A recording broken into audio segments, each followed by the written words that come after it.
1. Good evening. I'm Bernard Green, Chair of the Brookline Select Board, and this is the regular Sorry, meeting. I apologize. I forgot to hit record. Oh. I knew I was missing something. Recording in progress. Now you may begin. Good evening. I'm Bernard Green, Chair of the Brookline Select Board, and this is the regular meeting of the Select Board for September 9, 2025. First order of business is executive session. I move that the Select Board go into executive session for the purpose of discussing strategy related to a litigation matter. The litigation matter must be discussed in executive session because an open meeting may have a detrimental effect on the litigation position of the town, and the chair so declares an executive session, therefore, to be necessary. So, all in favor, please indicate by saying aye. John Van Scoyac. Aye. Paul Warren. Aye. David Perlman. Aye. Michael Rubenstein. Aye. And chair votes aye. We will return after our executive session to an open session. Thank you.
Good evening. I'm Bernard Green, Chair of the Brookline Select Board, and this is the regular meeting of the Select Board for September 9, 2025.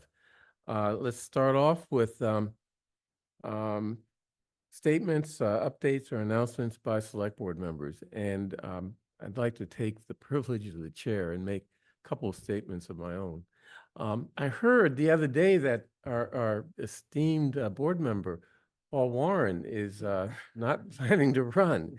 And, we've seen a lot of comments on social media praising him for the incredible job he did to organize the town to support the MBTA Communities Act warrant articles. And we thank you for that. But I want everyone to know that Paul has done a lot more than just MBTA. I may not always agree with him on some of the things, but he has identified issues that many of us have overlooked. And he's been very, very good in terms of getting to the bottom of issues and helping us come to conclusions that are very helpful. So it's not just the MBTA Communities Act that we thank you for, Paul, but many, many, many other things that you've done for this board and the town. Yeah. So we'll miss you, but you're still around. You're gonna be like Stephen Colbert. You're around until May. So maybe for some context, Bernard, Bernard's alluding to the fact that over the weekend I made an announcement that I would, at the end of my term, which ends in May, Right. I would not be seeking reelection. And the primary reason is to spend time with my children who are 8 and 11. And I'm finding that my early years of service to the town and town meeting and even serving on this board, our circumstances have changed and my children need extra time. I'm missing soccer and dance recitals and baseball practices and such. So my time is really needed at home. There's still 7.5 months left. And there's a great board here. And I know lots of people that would want to serve. So I'm very grateful, as I said in my note, the trust and confidence that the voters have put in me. And it has been and continues to be my honor and privilege to serve the residents of Brookline. So thank you. Thank you. Okay, my second statement, and it's a little long. I'll try to shorten it, but it's responsive to a lot of concerns and fears that I've heard in the community regarding the situation that we're in this country. So, summer is winding down, schools are opening, and Chicago is facing a blitz. Remember that term from the Second World War, blitzkrieg, or lightning war. Boston is under a similar threat, and Brookline residents are concerned. But I want to assure residents that we are prepared and we hear your concern. We have a police department that is faithful to the U.S. Constitution, to which they have sworn an oath, and to the policies of the department approved by the Select Board. Those policies include General Order Number 43, which restricts the police from turning people over to ICE pursuant to a mere civil detainer order. The General Order also limits any involvement by the police in ICE raids. They can only control the crowd to protect the safety of our residents, which signifies to people, visitors, workers, residents, and others that we prioritize and focus on their safety and well-being. Town Council has provided training and instructions to school personnel regarding their rights to keep all children safe, and he has provided his number to call if there is a threat, to be able to give them guidance. School and town personnel have no obligation to cooperate with or answer questions from ICE, but should remain calm, avoid unnecessary verbal interactions.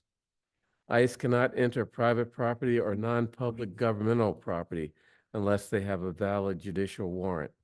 Town Hall and other town properties have signs indicating the non-public areas that we can prevent ICE from entering without a warrant. The Immigration Advancement Subcommittee of the Diversity, Equity, Inclusion, and Community Relations Commission is taking a leading role in providing immigrants and their supporters with training on their rights. I urge people to go to their webpage for information, including a link to their Know Your Rights pamphlet, legal and other resources for immigrants and their supporters, and information on a free legal immigrant legal clinic on Monday, September 29th from 1 to 5 p.m. We are prepared, and those are just a few ways in which we are responding to protect our community in the midst of this situation that is very unfortunate. But I'd like to suggest some action steps, including rules of engagement, as I'm calling them, for concerned residents as we defend against this, and we should call it a blitzkrieg waged by our own government.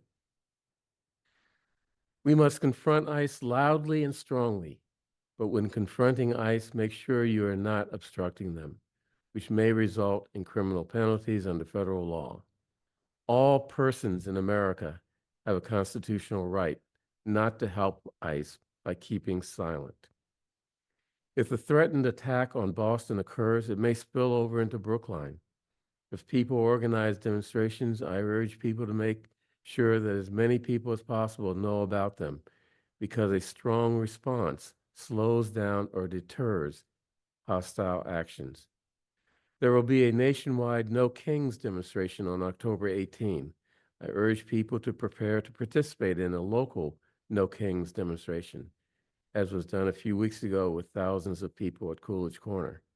A core principle behind all No Kings events and a wise principle for all of our responses to this blitzkrieg is an agreement to engage in nonviolent action and a commitment to de-escalate all potential confrontations. When demonstrating, talk to any soldiers deployed against us with your chants and with your signs. Urge them not to turn their guns on Americans. We have to let them know that we understand their predicament as soldiers required to obey legal orders. But we also need to remind them and ourselves that they swore an oath to the Constitution, that they are subject to the mandatory principles of behavior established by the Nuremberg trials, and that they are not allowed to follow illegal orders under their uniform code of military justice. If they know that we expect them to behave as good American soldiers, I think we'll be safe. Let me end by saying that Brookline will work with legitimate federal authorities in legally apprehending and arresting criminals, whether immigrants or the more problematic American criminals. We will work with the FBI, the Drug Enforcement Administration, Alcohol, Tobacco, and Firearms, and other federal agencies in investigating criminal actions. We will continue to use UASI money, subject to select board oversight for training and equipment for crime fighting. Our community policing model, similar to models in Boston and other communities, is the effective way to fight crime. Tough guy bullying and threats of a blitzkrieg give comfort to criminals because they know that chaos is the atmosphere in which crime is best able to grow. So thank you for listening. It's my opinion. If other board members have alternative or different opinions, please state them. So any other comments from the select board? Paul. Yep, I have an update that I want to offer. First, thank you for your comments, Bernard, and your words. So as many in the public know, the MBTA is working to upgrade our C line, which is the historic Beacon Street corridor. I actually believe they're under some order to make the stations ADA compliant. Many of the stations are not ADA compliant, so it prevents individuals with mobility issues or seniors from actually accessing and ride public transportation on the C line. So they have been working through a number of public hearings and public meetings to communicate with the community about what the scope of the project is. There's going to be some stations that are consolidated, some upgrades to others. But as part of this process, there are some public shade trees that will be removed. And under our bylaws, it's required that there be a public hearing on a public shade tree removal held by the Tree Planting Committee. And so that's actually going to take place tomorrow evening, September 10th at 5 p.m. It's important to check the town calendar for the information on this, but it will focus on two stations which the MBTA is seeking approval to move forward with. One is the Tappan Street Station, and the other is Englewood. There are a number of trees that are being removed, but also there's counterbalancing that's going to take place where trees will be planted to make up for the trees that are removed. We're told that these trees need to be removed so that the MBTA can make the stations ADA compliant and also prepare for the arrival of the new type 10, I think, type 10 trains, which are wider and lower. There's actually a beautiful tree that is very old and beautiful, but it's actually will be in the way of the new trains, and the trains won't be able to run by it because of its proximity to the rail. So folks that are passionate and want to understand what's going on with trees and the sea line, I'd recommend that they attend the meeting tomorrow to understand the full context of what's being proposed and why, and how we'll mitigate the removal of any trees. John, did you have your hand up? Yes, I did. Thank you very much. This will be real quick. On September 11th, that's Thursday. And I think just saying the words September 11th will bring to mind for most people what this is all about. The annual observance that has been held in Brookline and other places ever since the tragic events of September 11th is going to be held this Thursday, September 11th at 9 a.m. at Fire Station 5 on Babcock Street. And actually this year, in a change from recent years, David Perlman is going to be the person who sort of oversees and introduces speakers at this observance. It's solemn, it's meaningful, and I encourage people, especially people who have not attended this before, to take some time on September 11th at 9 a.m. at the Babcock Street Fire Station to join in this observance. And for those who attend faithfully, I'll look forward to seeing them there, and I'll look forward to seeing David there as well. Thank you. I'm sorry, Michael? Yes, I'd like to encourage everyone and invite everyone. I'd like to invite everyone to join members of the select board at Brookline Day, which is happening this Sunday, September 14th, from 11 a.m. to 3 p.m. As in past years, there will be members of town departments there, there will be vendors there, there will be local businesses there. This all happens at Coolidge Corner, up Harvard Street, up Babcock Street, and is a great time to come out, meet friends, meet neighbors, find out other interesting and new experiences that we can all participate in the town, and also participate in learning about various things that are happening within town government as well. So again, that is Brookline Day, Sunday, September 14th from 11 a.m. to 3 p.m. in Coolidge Corner. Thank you. Any other statements, comments? Okay, let's move on to public comment. Tiffany, let's lay out the rules. Thank you for joining us for public comment. This is an opportunity for us to hear your perspective on the issues in Brookline that matter to you.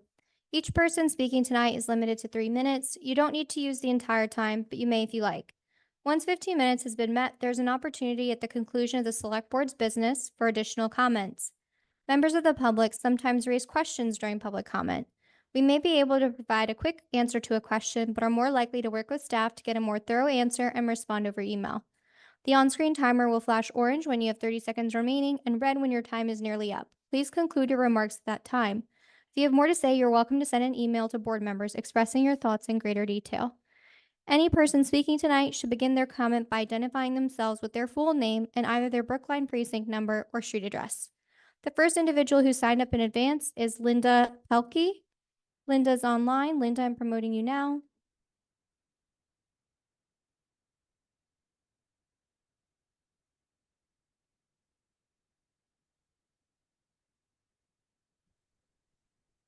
Okay, Linda, you may begin. Thank you.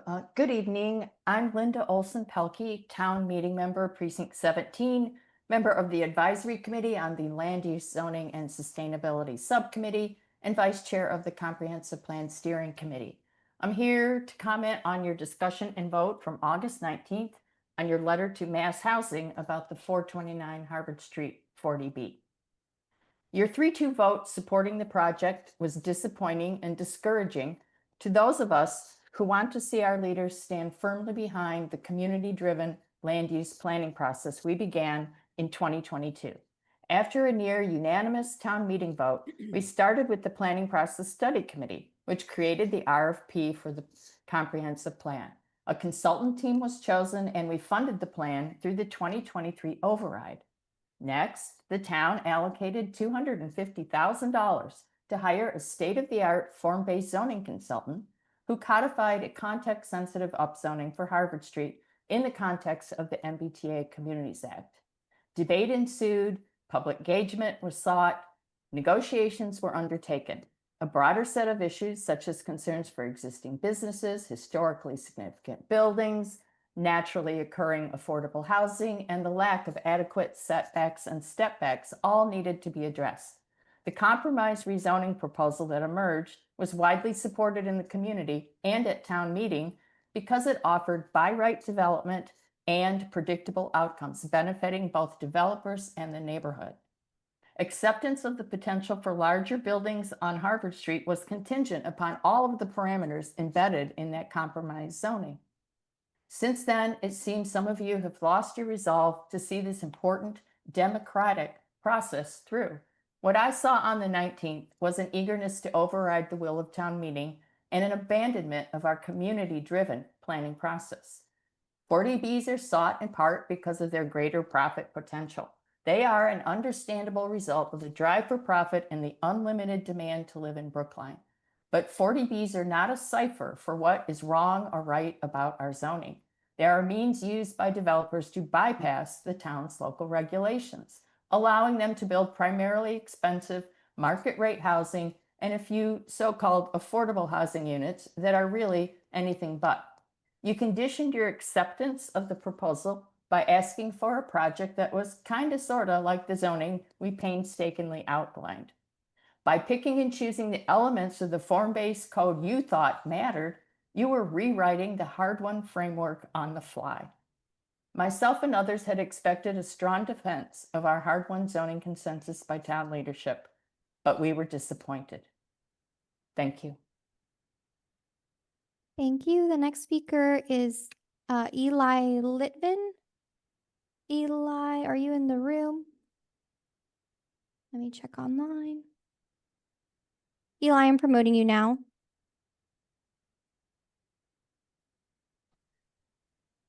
Hello. Hi, Eli. You can Hi. begin your time when you're ready. Okay, perfect.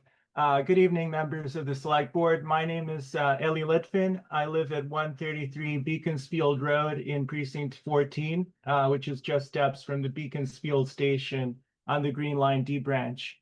I wanted to talk to you. First of all, I sent you an overview about an hour ago of issues affecting Beaconsfield abutters.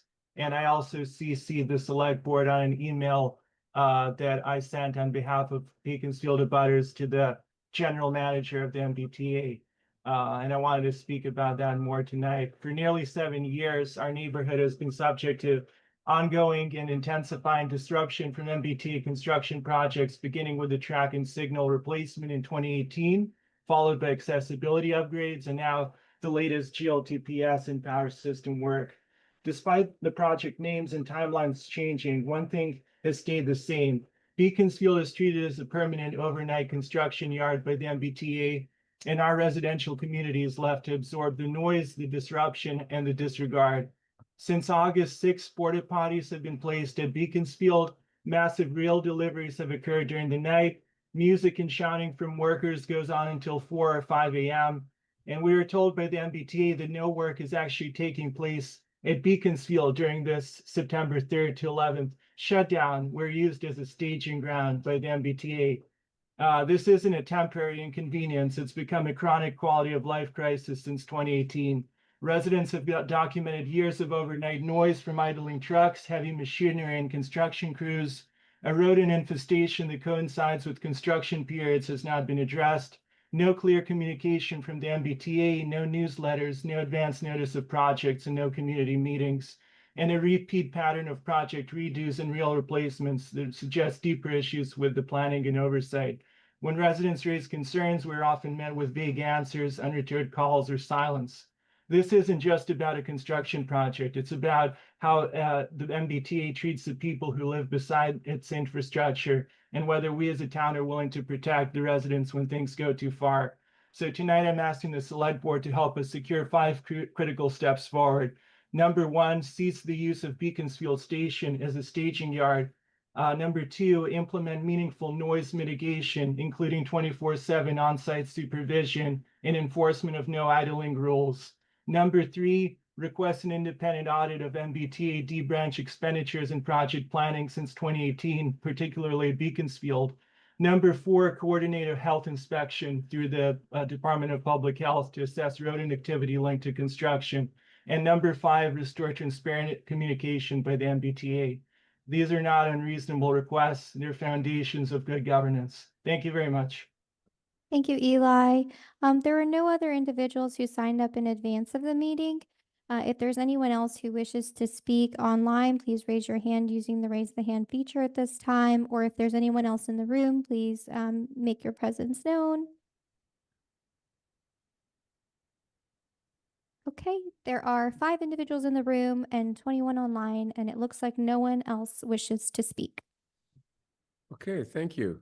Paul, did you have? Yeah, I just have a quick question for the town administrator. We did experience some limited or no communication from the MBTA on the Monmouth Monmouth Court. Yeah. Access to the D line. Yes. There was no communication. Has there been any communication from the MBTA to us or with us about Beaconsfield, using Beaconsfield as a staging area? Again, very limited. Unfortunately, this is, as the resident noted, it's an unfortunate pattern of behavior that even though the MBTA has gotten better in some ways, it has remained the same at a project level when it comes to coordination with the town. We have the DPW Commissioner Aaron Shute and I have raised our concerns to the highest levels of the MBTA. We are in regular communication with leadership there. The concern that we have repeated to them is that despite the good messages that leadership sends out, it's not reaching the project managers. It's not reaching the people who are actually responsible for the decisions on the ground. And so that needs to change. So we're having discussions now with senior leadership about who are those people, how do we get in touch with those people, and how do we make sure that the concerns, including the concerns that the residents of Beaconsfield just relayed here, are actually reaching the people who are responsible for mitigating them. So that work is going on right now, both in terms of the Monmouth Court work. Monmouth Court is also being used for access to this project and on Beaconsfield at the Beaconsfield Road Station. Right. So- And if I recall, with Monmouth Court, the MBTA does need an easement to cross our public sidewalk, correct? The MBTA has that easement, yes. Is it a permanent easement or? It is permanently recorded, yes. Okay. So it I is. assume do they have a similar easement up in Beaconsfield? I believe so. I don't actually know the details of where that easement is, but I will double check on where that is. It would be great if we could maybe reinforce that somehow through maybe this body makes a communication and request. Yeah. How important it is for proactive communication to our community, because it can be very disruptive. We'd be happy to bring that up. Okay, thank you. Bring that forward to the board. I think that'd be great. Thank you. And it also makes it difficult for the town to do some of the things where we do have power and they need our help. Beacon Street work is one example, but anyway. Okay, let's move on to our miscellaneous agenda. First, question of approving the meeting minutes from August 19, 2025. All in favor? Does anyone have any corrections? Actually, I did have one question. I believe the opening of the meeting when we went into executive session records a vote. And I apologize for not checking this, but I think there were only 4 votes on that, but there were 5 recorded on the minutes. And I would just ask that you check that. Okay, good.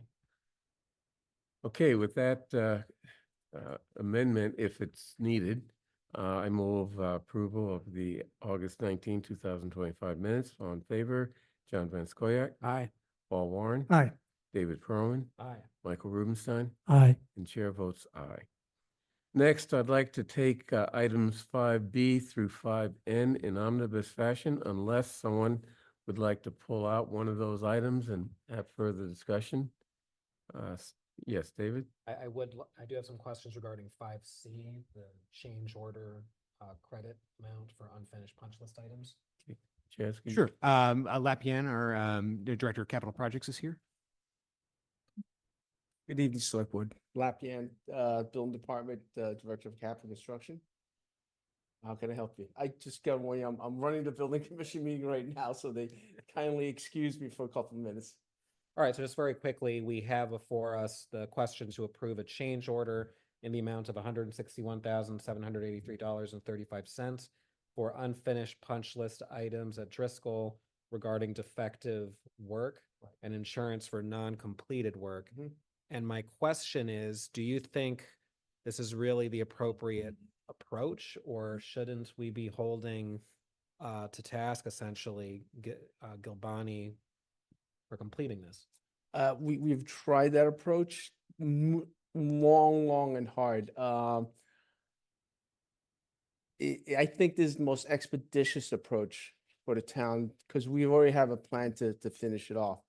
And I think this is probably the most appropriate way that the town can get these things done at a proper cost to Gilbane's contract. So I do think it's an appropriate approach to finish out Gilbane's contract. So Gilbane would be paying for this essentially. It is a credit change order in 161,000. They're basically taking money back away from Gilbane's contract. Yes. Michael? I was looking at some of the details of this question, and I was curious as to, of the 161,000, how much has Brookline decided to accept in terms of the work that Gilbane has provided? So, for example, something that was not done to standard, Mhm. but the town has decided to accept the work as completed, versus work that is not up to standard and not accepted, and then therefore needs to be redone by some third party. Right.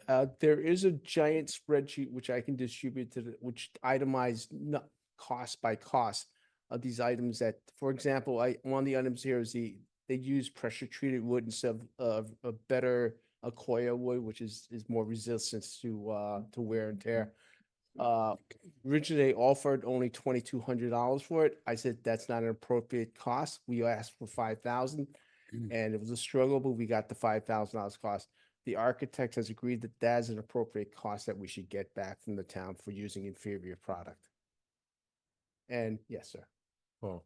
Yeah, Lap, I have a little bit of a different perspective on this. When I read this, I was like, wow, that's a short list of reasonably minor issues. So I just want to congratulate you because dented doors and, I mean, I understand that, that we are getting a credit, but that's a It was remarkable, longer list before I got. it's a longer list, but to get it down to these 6 items is well, job well done. Thank you. Thank you, sir. Okay, unless anyone has any further comment on 5C, I'd like to move approval of 5B through N. No other comments? Okay. All in favor, please indicate by saying aye. John Van Scoyac, Aye. Paul Warren, Aye. David Perlman, Aye. Michael Rubenstein, Aye. and chair votes aye. Next, I'd like to move item 10, which is the roof deck. Hold on, let me find it. Item 10, entertainment license application for D2 restaurants on Beacon Street. I'd like to move that up to discuss it.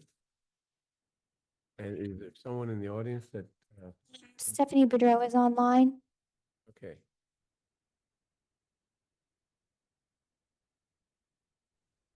Are they Good online? evening. Yep, Good sorry. evening. So this is on the entertainment license for D2 Restaurants LLC. Sorry, I'm Stephanie Boudreau from our law here representing D2 Restaurants LLC. We were before the board a week or two ago on a expansion of the license, the alcohol license, to cover a outdoor roof deck patio. And we are now here for the same patio, just seeking to expand the entertainment portion of the license. As the application states, we're looking for entertainment from Sunday to Saturday, radio, taped music primarily. I know we had put 11 o'clock in there, but we are happy to reduce that to 10 o'clock based on what we understand are some concerns of the board. And then as far as any instrumental music or vocal music, the idea is to possibly have some light music to play on occasion while diners are eating. Nothing, no like bands or major productions are anticipated.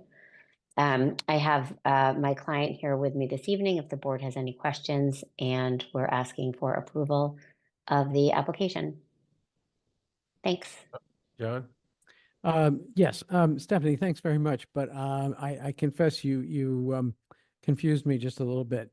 'Cause, I heard you say that you have no problem with 10 p.m. as the sort of closing hour, if we can use that expression. But then you made a distinction for the, as far as I can tell, Sunday to Saturday. Are you also saying that the client agrees to 10 p.m. as being the closing hour for Sunday to Saturday?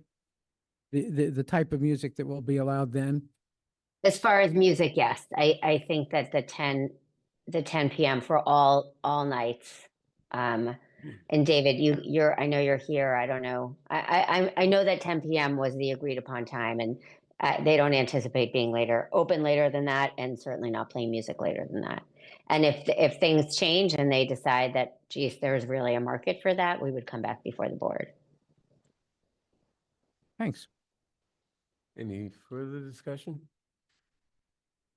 Okay, then I'd, Paul, you raising your hand or discussion?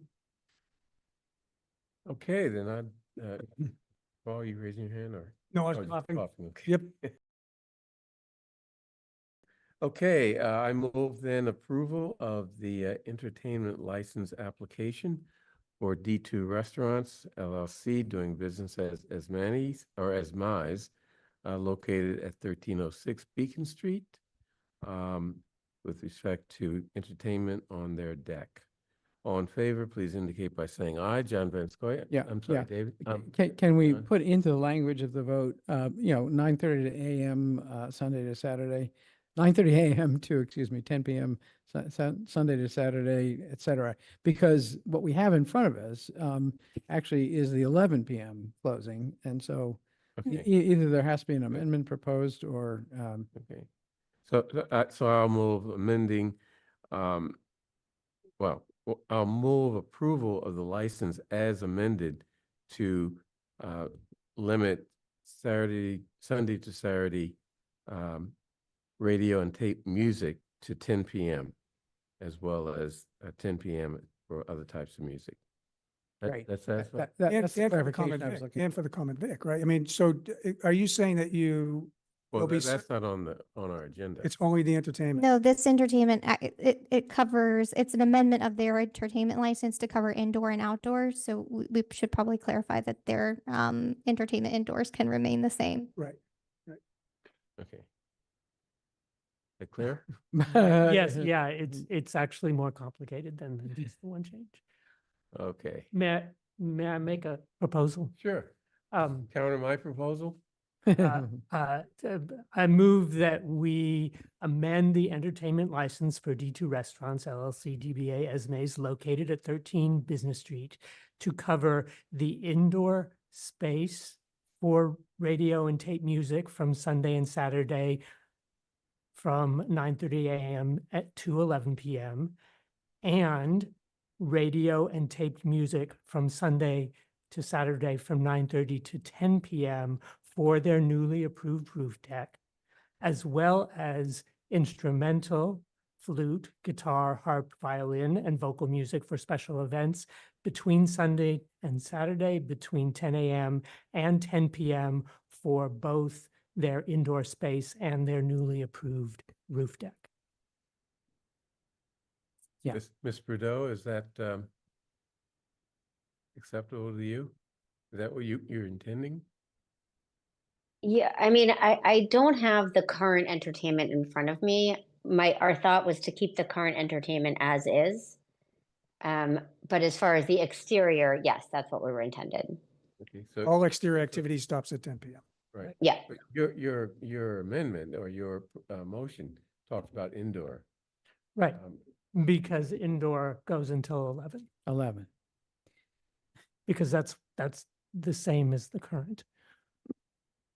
Okay. Help us, Tiffany. I would suggest just amending the entertainment license to retain the current hours of entertainment for the common victular indoors, and then include the outdoor space, but with the hours that we just talked about, 9:30 to 9:30 a.m. to And- 10 p.m. For all activity. Yeah. Yeah, for all. All entertainment activity. And I can support that. And I have just one comment, and this doesn't need to go into the license, but this is a new thing for us. This is the first of its kind.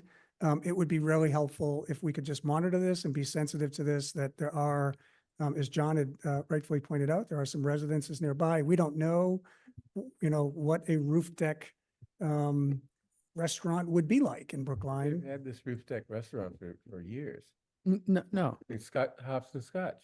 Well, they had the indoor It part. was the only Yeah, indoor. This is yeah, the first time it's outdoor, Bernard. yeah. This is brand new. So I'm just saying, let's be conscious that this is new and we may get feedback and just let's be sensitive to that. As with outdoor dining generally, yes, we keep an eye on this stuff. Because there's the issues of balancing quality of life. So yes, absolutely. Okay. And we're committed, my client's committed to, being a good neighbor. And they've been there for a long time. And we do not anticipate problems, but we will certainly work with any neighbors who have any concerns. We want it to be successful, Stephanie. Thank you. Okay, so I move approval. Well, why don't you make the motion, Well, Michael? Tiffany, I thought Tiffany just did it for us, didn't Yeah, she? she can make a motion. So I think you can, you can move. Can I move Tiffany's? Tiffany's Okay. description. I Yep. thought it had to be a select board member. I move Tiffany's motion. All in favor, please indicate by saying aye. John Van Scoyac, Aye. Paul Warren. Aye. David Perlman, Aye. Michael Rubenstein, Aye. and chair votes aye. Okay, Thank you. thank you. Thanks, Stephanie. Okay, going back to the regular order of our calendar. 2025 special fall town meeting warrant. Is Melissa? Yep, she's Good there. evening. Good evening. Hello, Talk to us everyone. about this warrant. What's interesting on it? Melissa Goff, Deputy Town Administrator.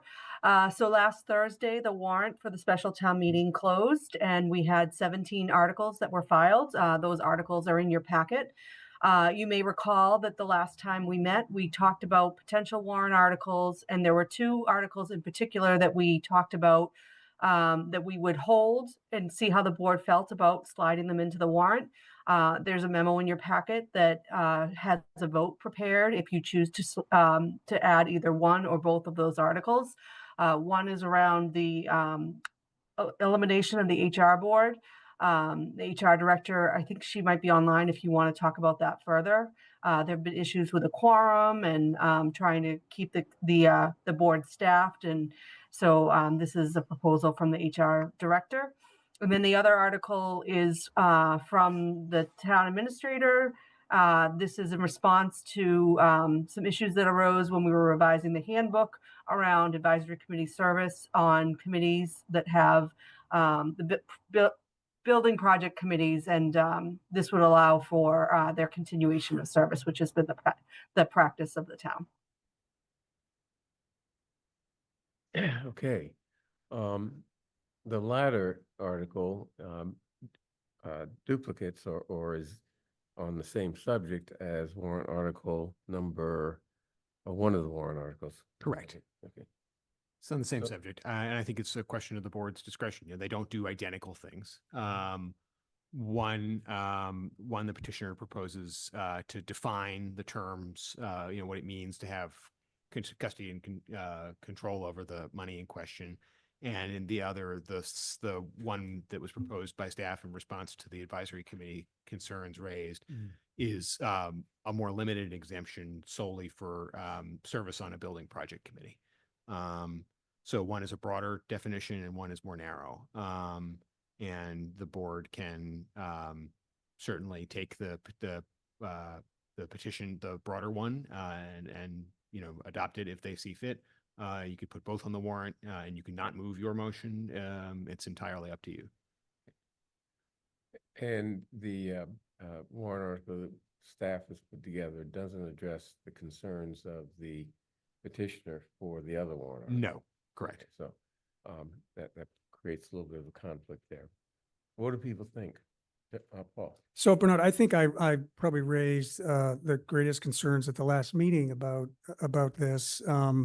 And I appreciated the drafting of the article that staff brought forward because it addressed this very specific issue around serving on building commissions, which is really kind of in the wheelhouse of advisory. This other article that's being brought is really, we're starting to split hairs a little bit about financial control. You know, so for example, on the cemetery commission, which I believe this individual, the petitioner serves, they have oversight of funds and how funds should be allocated. Whether they're actually writing the checks or not, I don't know, but there is, you know, influence, certainly because they're overseeing it through policy and decision-making. I think that we actually had a situation where we were trying to hire someone and the commission said, you can't increase the salary for that person. So they had direct control. So I think with that, we should actually put our article on. And I'm supportive of our article. I'm not supportive of, well, we can cross that bridge when we get to it, but I think it's a much different article that's being brought by the other petitioner. Michael?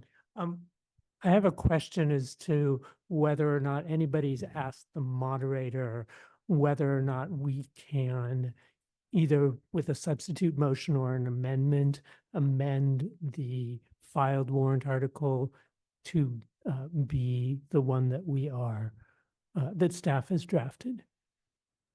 So, I'm oh. curious. Sorry, go ahead, Melissa. Sorry, the procedure that I've laid out for you is how the board has been able to, we're essentially waiving the notice requirements for opening the warrants. And then the board is opening the warrant and putting these articles into the warrant, closing it, and then you'll be executing it. So it really is something that town council, and I've reviewed this with Jonathan Simpson. This is something that we've done several times when we've needed to make amendments to the warrant before executing it. But the moderator is aware that 2 articles are potentially going to be filed. I think what Michael was asking is, could the petitioner's article be modified by the select board to limit, to include our language? Would that be within scope or would that be an expansion of scope? No, the articles that you're filing are select board articles. So these are petitioned articles, and I don't think we've ever modified a petitioned article. That would be done through the town meeting process.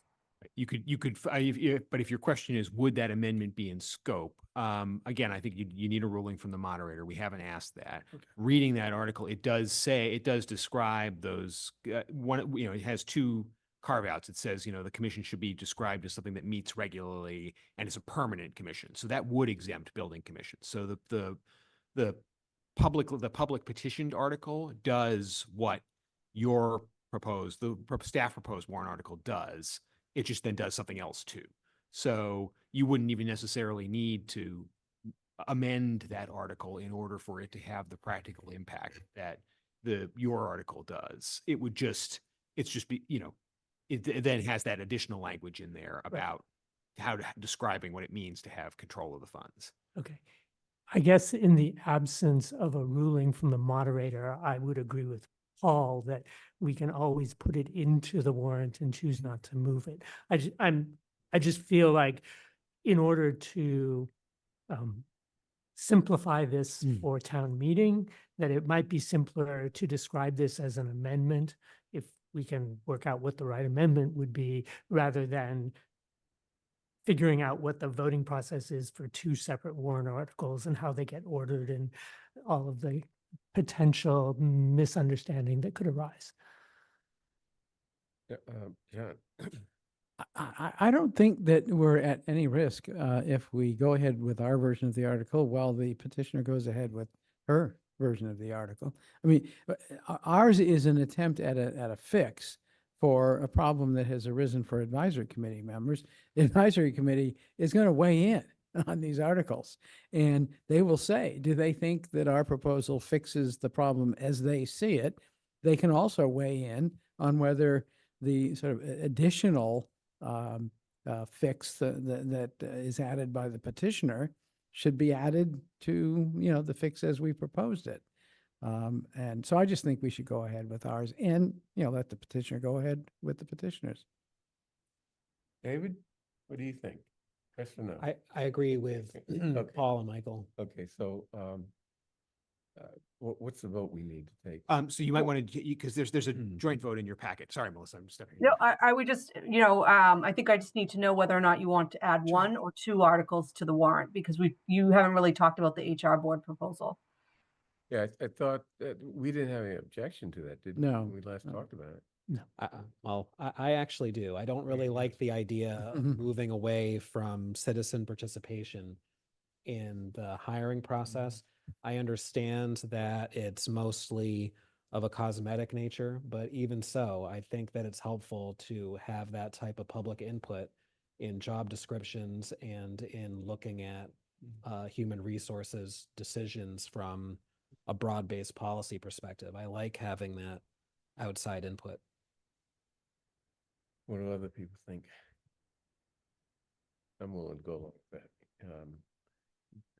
Personnel department. Well, I was okay with going with the recommendation of staff to get rid of it. I don't think that they're trying to exclude the public. I think they have a practical problem that this thing has almost, limited function Right. and value, and, why have a committee that's not really adding value? And Ann's hand is up. Oh, Ann, okay. Good evening, Ann Braga, HR Director for the town of Brookline. We have put forward this article after several years of challenging times to recruit and retain the 5-member board. I will note to David's comment around public participation, this would on the town side mirror image how grievances and HR policies are dealt with on the school side, as well as in many of our comparable communities. Part of the information that would be presented as part of consideration would be a multi-community comparable study as far as how these 3 main tasks of HR policies, class and comp, and grievances are handled across the communities that we compare ourselves to for collective bargaining by size and some of how the communities are structured. So I appreciate Select Board members Perlman's concern, but I do hope that part of a conversation on this would answer some of those questions and alleviate the fears and concerns of the Select Board, as well as understanding that the opportunities, particularly on grievances, would be still available to all of the union members and the unions as far as the 3 levels of grievances, as well as those that have binding arbitration and JLMC available to them, depending on the issue. John, or wait. No, I didn't have my hand hand up? up. Sorry. Okay. I'm just going to make just one more point, just for David, and I do appreciate David raising the concern. this still has to go before town meeting, and town meeting could say, you know what, we really value the participation, so we're not going to support this warrant article. And I agree with you there. I'm not trying to suggest that I would stand in the way of a broader electorate, that being town meeting, making that determination. But in terms of the current construction of this warrant article, to the extent that the real concern was about not meeting quorum, then maybe the consideration is reduce the membership to 3. So that's my hesitation in voting to approve this. And it's not just about meeting quorum, it's also about the, consistency of grievance procedures. It's about the fact that other community, coming in line with other communities in the schools. And it's about, streamlining some of those processes. One of the complaints that we hear from the unions is it's hard to get a hearing in front of the HR board, because it only meets once a month under ideal circumstances. And then, you have this, it kind of gums up the works of the grievance process for them. So it's not just about getting a quorum. It is about kind of modernizing the process more broadly. I will say the other thing, Anne has had conversations with the current HR board members, and none of this is to denigrate their service. They've done an incredible amount of service for the community on a volunteer basis, some of them for decades. So it's not about not valuing community input or the work that they specifically have done. It's more about trying to streamline good governance procedures. The one other thing I would note on this is, it's I make hiring decisions, or I make hiring recommendations to you for all department heads. It's ultimately your role and responsibility to hire department heads. But as part of that process, for every department head that we've hired, I bring in members of the public to be a part of that process. I really do value the input of the community in determining how this is done, and that actually trickles down to department heads. I know at the division head level, department heads are also relying on community input to make decisions about who is hired and what direction things should go in. So I'm happy to have those discussions with the community, but I definitely think there is a robust public process for hiring currently that I agree with you is really crucial in making sure that the people who work here reflect the values of the community. Michael. I guess I would just say, number one, in general, I agree with all of the things that Paul said with regard to the benefits. And I think that the streamlining factors and all of the efforts that the select board takes in terms of streamlining our operations, especially when we're in the context of asking for overrides and many people are expressing concerns. I believe that all of those efforts in order to make our operations more efficient are important. Okay.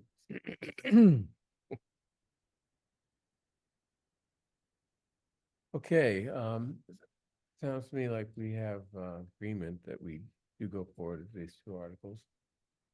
Anyone object to that? Maybe not consensus, but certainly I think enough support to put Yeah. them Yeah. on. Yeah. Oh, what I would say, I have no objection to putting the 2 warrant articles on the warrant. That's what we're voting on today. As to the underlying merits, it's still an open question for me on the eliminating the HR board, but no objection to adding these 2 articles to the warrant. You might be able to give that minority speech at that Mhm. meeting. Okay, all in favor of putting the 2 articles on? So I'm I have the Melissa? vote outlined in a memo. I can just read it for you, Bernard, if that Okay. helps. Read it, Um, I will accept it. Sure. Pursuant to the authority granted in section 2.1.4 of the town's bylaws, the board waives the requirements of section 2.1.3 of the bylaws for the sole purpose of adding 2 new articles to the warrant for the November 18, 2025 special town meeting, as outlined by Deputy Town Administrator Melissa Goff. The warrant is henceforth closed. Okay, all in favor, please indicate by saying aye. John Van Scoyac. Aye. Mike, Paul Warren. Aye. David Perlman. Aye. Michael Rubenstein. Aye. Chair votes aye. Thank you.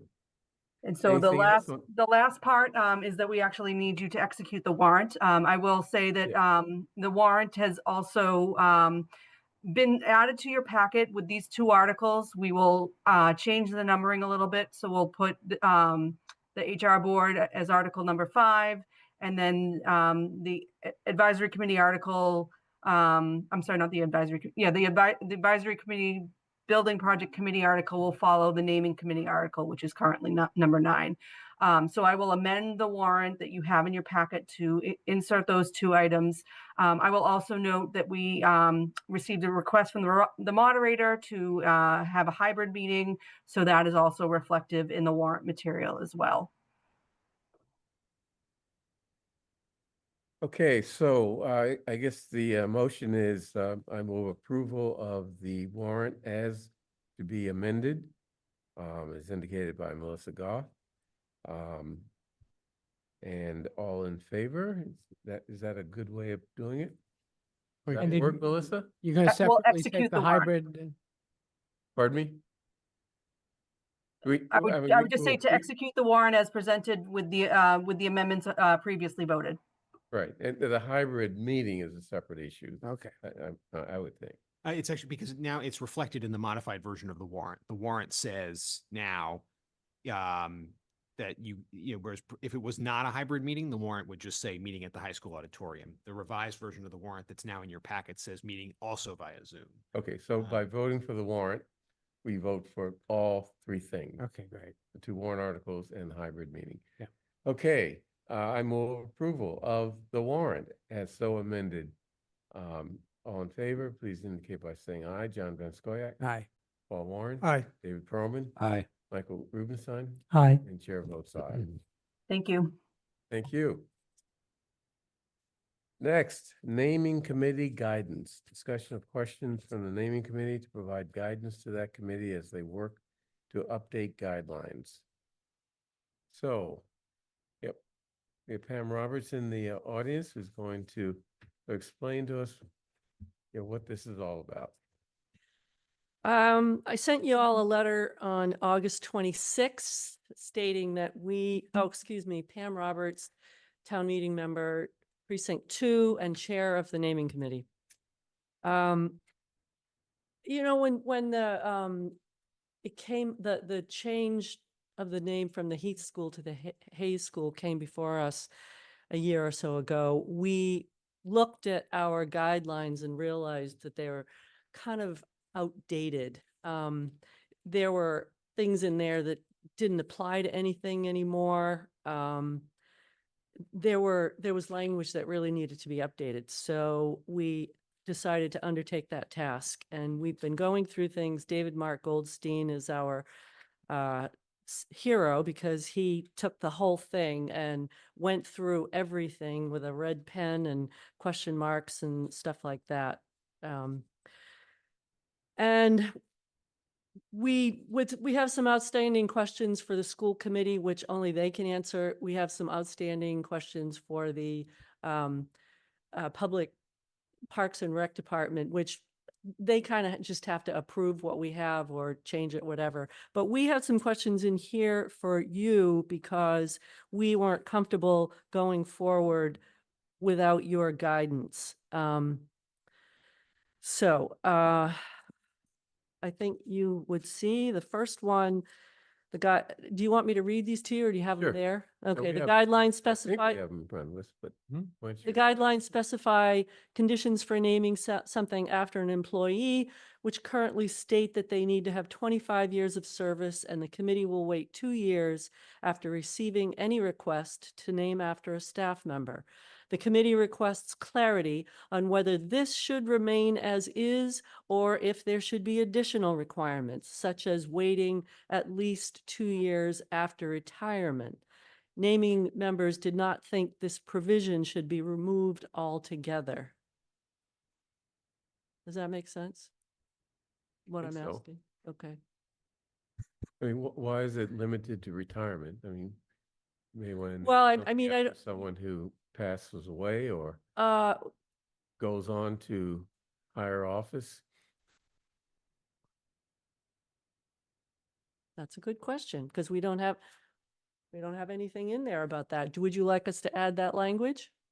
Well, I mean, that's what I'm thinking. Okay. Yeah, but ask us, Paul, Yeah, Pam, I'm just curious, what's precipitating this? Other than David Mark being the hero of reviewing the language, Well, that Did was you a bump very- into this did someone, were we, you did we know, want to name something after somebody and we bumped up to retirement? I mean, what's driving this? Paul, we're trying to anticipate issues.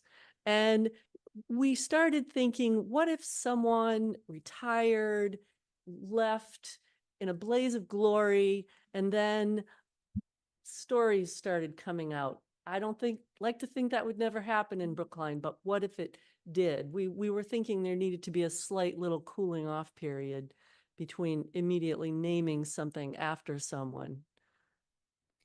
Does that make sense? Because Yeah. it's harder to take a name off than to just wait a little while and put a name on something. Yes, Michael?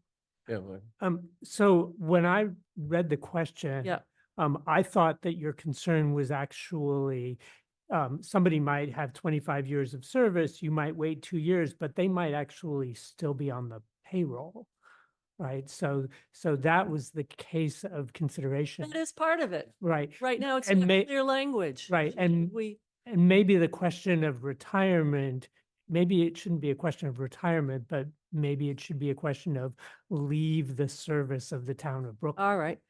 To cover all of those other possibilities, they go on to higher office, they go on to whatever. Yeah. Or you may specifically want it to be retirement It from doesn't have to any be. I like, useful work. yeah, I like leave the service of the town of Brookline. Yeah, That's good. okay. So that was one recommendation that I had. Okay. And I presume that when you said you did not want to remove the provision altogether, what you're saying is that there should be a provision in the guidelines for, in general, naming something after a staff person. Yes. Yes. I just I had think- one other, wait. sorry, John, go ahead. Well, may I make a suggestion at this point?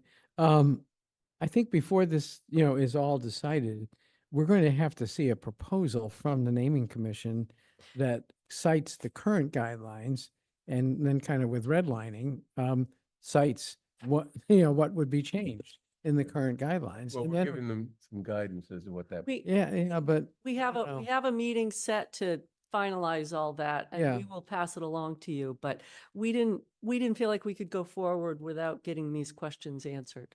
Are you? But you suggesting that will better way see- For us to. Yeah, provide that? yeah, because it all feels very hypothetical right you- now, like, Would you, I mean, if you don't want to answer it now, you can just look at the. well, without the current guidelines in front of me, I can't sort of see, what kind of a departure would this be? And what is the exact actual language?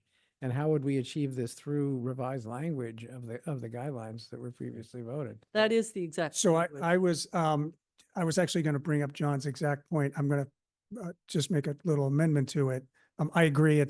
So tonight, we're giving you guidance. You're asking for guidance so that you can, so that you can go back and then provide us with a red line version to say, these are the new guidelines we'd like you Right. to support and explain them fully. But right now, you're just looking for guidance. Yes, in a sense, I'm appealing to your wisdom to. Okay. banter We're not about approving anything. this. We're giving you guidance. Okay, we'll give you whatever wisdom we can give you. I like the cooling off. I like the cooling off period, the way she phrased that. That was yeah. my terminology. Okay. Will Um, not be in the and- guidelines. And we will provide more guidance once we see. Okay. The paper. Yep. The guidelines on paper.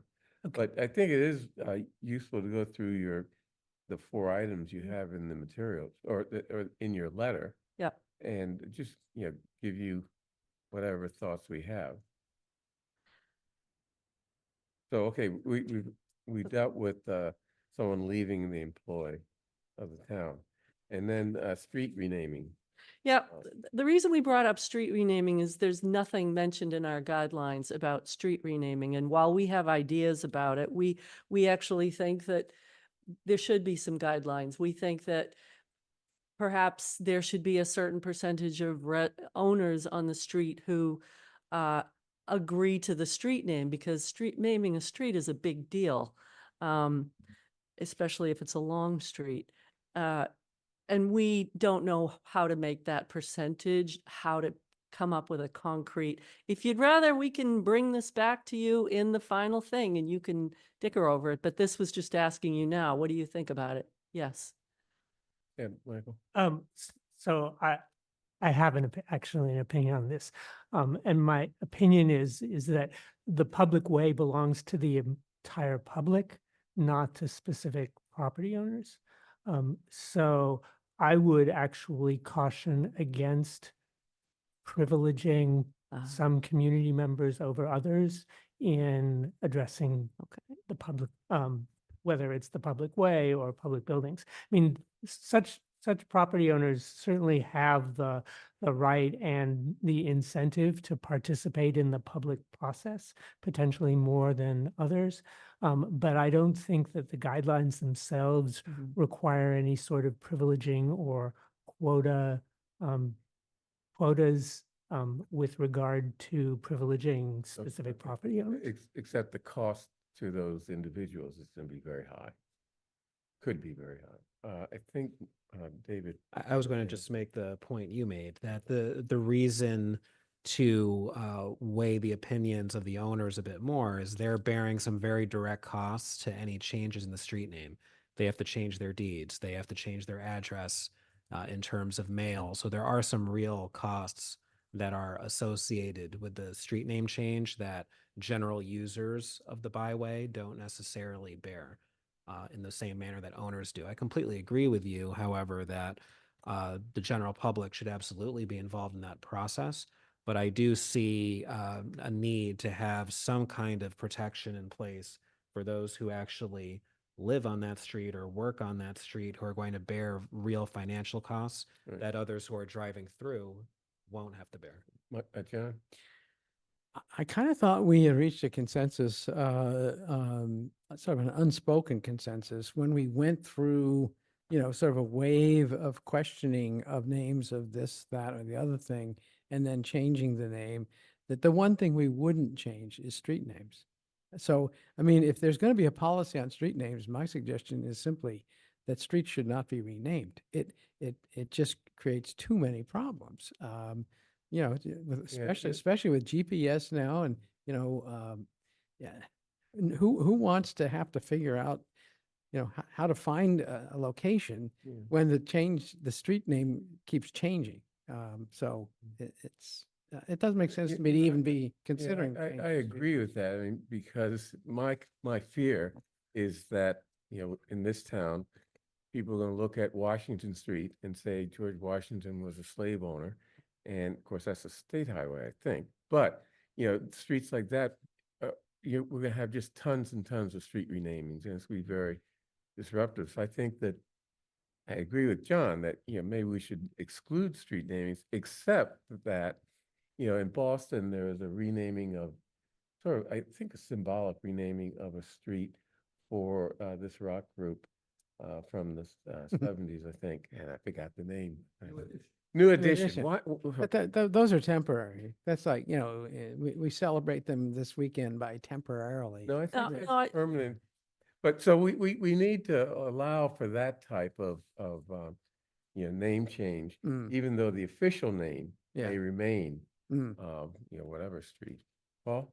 Pam, how do we, and do the guidelines currently enable the naming of a square or a corner to honor somebody? Does that? Yes, someone comes before us with a proposal. Okay. And we look at the merits of it. Gotcha. Okay. I agree. We shouldn't be renaming streets. So. Okay. Okay. Guidelines with respect to wars or veterans. Yeah. Identifying, we're going to have a lot of wars going forward. So maybe we should not mention specific wars. Yeah, we figured that maybe you might want to just pass this back on to the Veterans Services Director, but we thought we'd bring it before you anyway. Well, that's my opinion, and if Bill McGuarty has a different view, I would defer to him. Yep. But what was your opinion again? That we should not identify specific wars in naming things after veterans. Yeah, our guidelines right now name about 5 or 6 different wars. And we started realizing, boy, is this outdated, unfortunately. And then there were previous wars, like the Civil War is not mentioned, you know, Revolutionary War. So we just wanted to get rid of specific wars. Okay. I would also add to that that the use of the the use of the term veteran and people's taking on of that title is not limited to people who served in the armed forces during wartime, right? There are people who do valiant and important work within our armed forces, not in wartime. And I think that they should have equal opportunity for honor. Yeah, especially those people who were prevented from going to war. Yep. Okay, moving right along. The fourth one is, you know, we have some very fuzzy language in our current archaic guidelines that say the naming committee may do something, you know, active in looking into changing the name of something. And we don't really know what that means. Do people really want us to look at changing names? I mean, we found this built by Brookline, this old thing put out by the survey of buildings and properties built and owned by the town of Brookline from, well, it's all typewritten, so it's kind of old. And there's all these parks and squares and schools and everything in here that is named and isn't yet named. And we were going through and like, why is this named that? Or why doesn't this have a name? I mean, we were thinking we could go through this and start updating some of these or putting some names. You know, I know Paul and Lisa Schatz have wanted to name something after Aaron Furstein. We're trying to be a little proactive, but we don't know if you want us to do that or not, if you want us to wait for people to come to us. That's the question. David. I would encourage being proactive, at least with respect to identifying places not yet named Okay. that could receive a name, and perhaps then also include a list of people who we think ought to be honored. Okay. Renaming, I think, is a lot more complicated than naming something that doesn't have a name yet. So that would be more my focus area. Yeah. Yeah, I'd agree with that, Michael. I think that before I sort of weigh in on that question, it would be helpful for you to develop a set of criteria for determining how to be proactive in general. I mean, you've described one, but there may be others that would more likely compel you to be proactive. And I think that having that criteria is necessary so that everybody has a common understanding of the sort of goalposts around or signposts around what you are looking to work on. Okay. Great. Any other question? Yes, I David. just have a question for Michael. So to that point, would you be suggesting that it's a certain minimum square footage that is going to receive a name, or is it a broader point?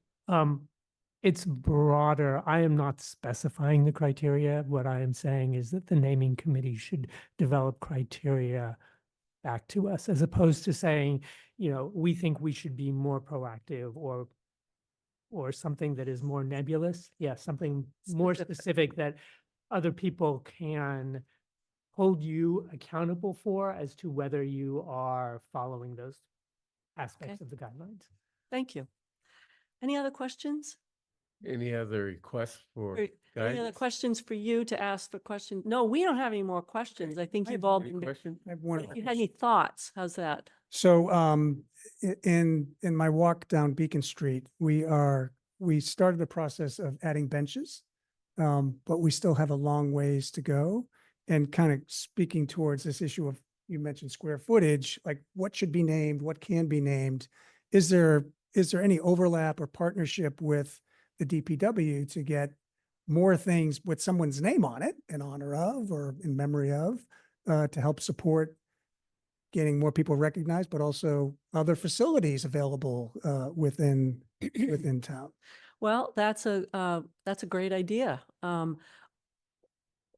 except that Naming benches are. benches, that is the Eight. DPW, that's under their purview, but Yeah, somebody we needs to could take it. offer Yeah, to someone help needs to them take and it. give Yeah. that, I mean, people come to them and say, I would Yeah. like to name a bench after somebody, and they take care of it. I've just never heard that. Is there an active program to be able to do that if I wanted to get a Yeah. bench in the office? Yes, You know- yes, there And, is. and a cost. Maybe we Oh, need it's to $10,000. advertise it. Yeah. Must be a nice bench. All right. All right. Well, thank you very much. I really appreciate you taking a little time to noodle with us, and we will come back to you with something you can mark up or not mark up as you see fit. How's that? Thank you. Thank you. Great, great. Great, thank you. Okay, next, speaking of naming, next is a public hearing on a warrant article, discussion and possible vote on warrant article 9. To name a baseball diamond located at the northwest corner of Brookline's Warren Field to Campagna Diamond after Joseph Campagna. Okay, is that Melissa going to talk to us about that? Nope. Nope, you should have the petitioner there. Okay. All right.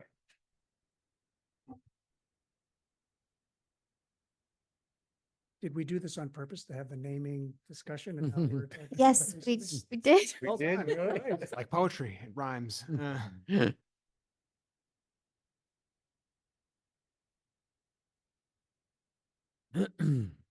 So introduce yourself and tell us I will. a little bit about this proposed Okay. warrant article. My name is Merrill Diamond. I live at 90 Marion Street in Brookline. And just by quick way of introduction, I'm an architect developer. I've started my practice. I raised my family in Brookline. I started my practice in Brookline in 73. And some of the projects I've done that you might know are the waterworks at Chestnut Hill, Kendall Crescent, the Knickerbocker on Beacon Street. And I'm doing a couple of projects now, one of which is overlooking the Brookline Reservoir called Solaire. I've been before this Board of Selectmen for, I think, 50 years, different boards. And, it's always a privilege coming before you. But when I look back on all those projects that I did and my appearances here, I guess at my age now, they seem to fade in importance. And my appearance here tonight, particularly at my age, is more important to me than any of the appearances here I've made in the past. In your packet is what I wrote with the assistance of both Pam and Charlie, who's both great in guiding me through the process. So I want to thank them. I don't see very well. I'm happy to read, try to read what I wrote, or if you've, if you wouldn't mind, Pam, I think you'll do better than I will. I don't know about that. All right, we can read it together. Petitioner's article description. This warrant article asks town meeting to consider naming the baseball diamond at Brookline's Warren Field to honor one of the state's coaching legends, Brookline's Joseph Campagna. The petitioner proposes the name of the baseball diamond at Warren Field be named Campagna Diamond. Joe Campagna, until recently a lifelong resident of Brookline, has had an outsized impact on generations of the town's youth. Teaching the game of baseball for over 3 decades, Coach Campagna's career spanned coaching little leaguers who were just learning that life isn't always fair to coaching and advising young men and women about to move forward with their post-high school lives. Further, to limit his influence to just baseball would not do Joe justice, for his background includes coaching youth football and hockey. But baseball has always been his passion, and even today and after his retirement from coaching, Coach Campagna hosts a summer baseball camp focused on improving the skills of Brookline's young people. His high school coaching career began as the varsity baseball coach at Trinity High School in Newton, while simultaneously coaching the Brookline High freshman football team and serving as the BHS assistant varsity football coach. In 1993, Coach Campagna became the varsity baseball coach at Brookline High School and carved his name into local history until 2020. Almost three decades of coaching baseball and teaching life's lessons while receiving regional recognition and a plethora of awards. These awards include, but are not limited to, the following: 1996 D1 Coach of the Year by the Boston Globe, 2015 Mass Baseball Coaches Hall of Fame, 2018 Brookline High School Athletic Hall of Fame, 2020 Brookline High Coach of the Year, Bay State Conference Lifetime Achievement Award. In addition to coaching, some of you may know Joe Campagna as the longtime sports reporter for the Brookline Tab. He has also served as the Brookline High School Assistant Athletic Director and was a member of the school's Hall of Fame committee. For the last 11 years of his coaching year, Coach Campagna was the Bay State League baseball coordinator. You did so much better than I would have. Thank you. I guess happy to answer any questions or if the board has any. Michael? Oh. I have one question, and maybe this is a question directed to Ms. Roberts. Is this the first time that Brookline has named a public baseball diamond? I believe Oh, can you speak into the mic, please? I Thank you. believe it is. I'm not sure. I can't verify that. I mean, we have different fields. I mean, there's Downs Field, Robinson Playground, but I don't think there's been a diamond named after him. I mean, to us, it was kind of ubiquitous. It's the Downs. It would be Warren Field. yes. I mean, it's right now. It's Yeah. We're proposing it be the Campagna Diamond at Warren Field. Yeah. We're not proposing to change the name Warren Field, but there are several diamonds and other recreational facilities there. Speak at the mic, please. I'm sorry. There are other facilities at Warren Field, so we thought it was appropriate to name the varsity baseball diamond in honor of Joe Campagna. Does anyone object to, not just on the board, but in the public, does anyone object to this naming? You imagine, can you think of anyone who would? Just have to ask. No? Okay. This is a public hearing. Why don't we open the hearing? Sure. There are no individuals who signed up in advance to speak on this warrant article related to the Campagna Diamond. If there's anyone online who wishes to speak, please raise your hand using the raise the hand feature at this time. Or if anyone in the room, please make your presence known.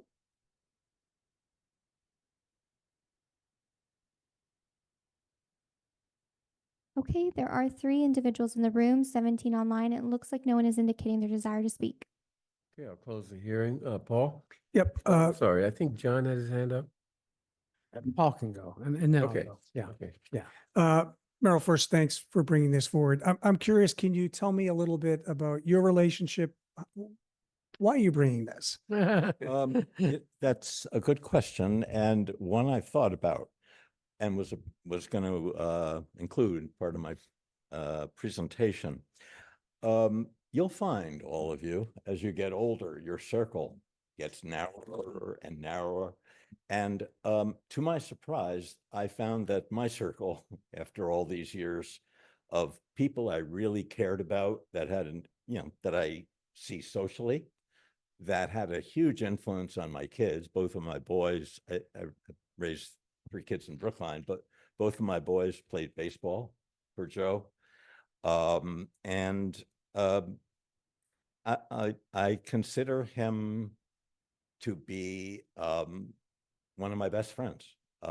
And I think he's an amazing individual. He exemplifies just about every quality you would want in a baseball coach. And I have an eclectic collection of friends. He fits right in, but he's just great. And if any of you have had kids that played for him or know him, you know what I'm talking about. He is truly a Brookline legend. So Great. that's why. You know, when it gets to town meeting, people will be investigating that claim Which one? that he's a great guy. Yeah, well, okay. He's a good guy. All right, fine. Okay, John. So, do we have any kind of guideline that would stand in the way of this? No, I'm not aware of any guideline that we have. In other words, this notion of, do you have to wait until after a person has passed away? You know, any of those things? Not under current rules. They just have to have been left the service of Brookline for 2 years, which has happened. Can Which you has hear me? happened. Yeah. Okay, okay. And this has already gone. Wait, before- Pam, talk directly into the mic. Sorry, It's not, it's it's already it's gone. not us hearing you, it's our. Yeah, I'm blind sorry. audience. It's already gone before and been approved by the Parks and Recreation Commission. So they talked about this too. We are still waiting on the naming committee formal recommendation, correct? We can't do it until you approve it. Oh, Approve the warrant article? That's what Dave and Mark told me. I think that we have to approve when by you approving this, then it comes back to us and we give a final stamp of approval. If I could just weigh in here, sorry. Pam, I used to staff the naming committee, so I'm very familiar with the process. Okay, good. Maybe I'm wrong. So typically a lot of the proposals have come to the naming committee first, and then the naming committee has traditionally filed a lot of these articles, but the petitioners are able to file it without going through that first. So the board can either take a vote tonight or wait for the naming committee's recommendation. Usually the advisory bodies that provide service to the board weigh in on warrant articles, and that information is helpful for the board to make their decision. So I think that you were probably waiting for the board to execute the warrant so that then you could actually have your formal vote on now that it is a warrant article. But once you've taken that, you can forward your recommendation to the board, and then they can take that into consideration when they're making their decision. Okay, Paul? yeah. Yeah, Bernard, Oh, I, I'm forgot sorry. to say my thing. Well, I mean, I didn't finish. I'm sorry. I did get to speak a little bit. So how would this be recognized in terms of like a marker somewhere or a home plate? How would this be indicated? Well, I think, certainly if this gets approved by you folks in town meeting, I would propose also that there be some kind of marker, whether that's a sign on the backstop or a freestanding sign or whatever. I think that would be great. I mean, I haven't thought about, where an identifying marker might be, but I will. Yeah. You should also work to put together a group to finance it. I don't think that the town's gonna do that. To finance the The sign? marker. Oh, Right. I'll pay for it. That'd be a nice gesture anyway. That would be my honor.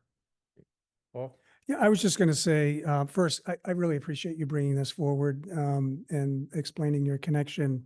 It would be helpful for me to hear from advisory and let it go to the naming committee, and then, kind of vote on this. Okay, well, after we hear from others. typically don't vote the night an article comes before us, so Yeah. we'll take this up once we get those reports in. But thank you for bringing the article and for appearing before us. Could you kindly tell me what the next step for me is? The next step for you would probably be to appear before the various boards that are taking up the articles, naming committee, the advisory committee. I can't think of anyone else, maybe the Well- Park and Rec. And, they'll present their recommendations to the select board if we haven't voted by then. And we'll take them into consideration in our vote. And then when it comes before town meeting, be prepared to present at town meeting. That's And as great. you're the lead petitioner, the board should be reaching out to you to make sure that you're that works with your. So schedule. I don't need to contact these various boards. They would contact me. Yep. Yeah. Right. Okay, great. Right. And you're going to give this speech, 10 times or 5. Thank you. Yes. It's a good speech. I'll have Pam with me to read it. You'll have it memorized by then. Thank you so much. I appreciate it. Thank you. Thank you, Merrill. Yeah. Okay, we've already done item 10. Next is the Real Property Asset Board, a discussion and possible vote on a revised charge for the Real Property Asset Board. Kara, are you gonna present on that? No? Yes? So my name is Kara Bruton, Director of Planning and Community Development. Just for some context here, we're not asking for a slate of names to be voted on tonight because of the discussion that you all had in early August. Just kind of backing up a little bit for those that haven't heard of the Real Property Asset Board and wondering what we're talking about. Back at your spring work session, which at least one of you were not even at because you weren't a select board member at the time. And granted, it was after 4 hours in of discussing all kinds of other things. The select board discussed and voted a charge for the Real Property Asset Board. That idea was this board would make recommendations to the select board about, number one, what kinds of needs that the town has that can't be accommodated by existing assets. For example, additional active or passive public open space. And secondly, to make recommendations to the select board on any strategies relating to selling or leasing property. So for example, one of the single family properties that came up for lease in the last couple of years around the Lars Anderson property, after the usual kind of request for proposals process went through, some of the select board members were surprised in what those results were and wondering whether some other public goals like affordable housing or even other highest best uses shouldn't be more extensively pursued moving forward. So the board charge that you all voted back in the spring included both some intermittent tasks like making policy recommendations, recommending a prioritized list of properties to potentially acquire, updating the property database that's in the strategic asset plan, that kind of thing. But also ongoing tasks like recommending to the select board how best to use public land and buildings, recommendations to develop more communication to kind of the general public about what the town's doing regarding capital improvements and maintenance, as well as periodically making recommendations about the properties that the town wants to acquire. So at your August 5th meeting, and then through individual conversations that some of you either had with myself or with Town Administrator Carey, it sounds like the select board may not want to create a committee at all, which is okay. If that's the case after you guys discuss it more. At the very least, it sounds like the select board may, if you do move forward with a committee, may want to narrow the tasks that it takes on to just those one-time tasks, which I can bring up the charge in a second if you'd like, but basically version of those first 3 tasks, which are kind of one-time tasks. And the other idea that came up in that conversation was maybe the committee would automatically expire in, say, a year. So you don't have to worry about the committee going too far afield or getting in front of where the select board would like to head. Some members thought it would be better for staff to bring policy or property recommendations directly to the select board and didn't see the need to create another board, which I understand. So after you all discuss it more, we can move 2 different ways. If we don't move forward with a committee, I'd be more than happy to work with other departments in the town administrator's office and bring you back, an updated and expanded property database, as well as maybe as a starting point, potential policy for leases. And then maybe after we get closer to finishing the comprehensive plan, we could work towards some of those other kind of one-time tasks that were originally in the charge, but have staff bring those to you. Of course, I would probably reach out as an individual to some of those individuals that were on that slate because many of them have deep knowledge in real estate or historical knowledge of town properties, and I would rely on them as I do many residents in town. And if you decide you'd like to move forward with the committee, then I'd like to hear more of your discussion and we would come back to you at a future meeting with a revised charge. So looking for direction, and I'll also pause here. Chaz, is there anything else you wanted to add? No, thank Okay. you. Okay, John? Well, Like you okay. wrote. I initiated the idea that we needed to discuss this further. Excuse me. And I think that, there's a number of ways this could go. I think if there's sufficient doubt among other members of the select board, as of tonight, as to whether we got it right with the mission statement that we voted previously, one of the things we should consider doing, not tonight, because it's not listed as a vote on the agenda, but, at some future meeting, is to begin by rescinding the vote we took, so that we can start fresh and have a wide-ranging discussion of this whole area of resources that are under the control of the town that maybe should have a different future than their present use. And in addition to that, how does the town play the part of a proactive player in the whole, spot some real estate opportunity in the town that might be so good for the town if we pursued it, that, we want to actually take some action to negotiate, and then appropriate and then purchase some property that we don't currently have control over. That latter portion of the mission, as I see it, I don't see it as being pursuable by a board that was created by the select board, but doesn't have the authorities of the select board. And I don't see it as a pursuit that can be under open meeting law. So I think we'd have to work all of those questions out.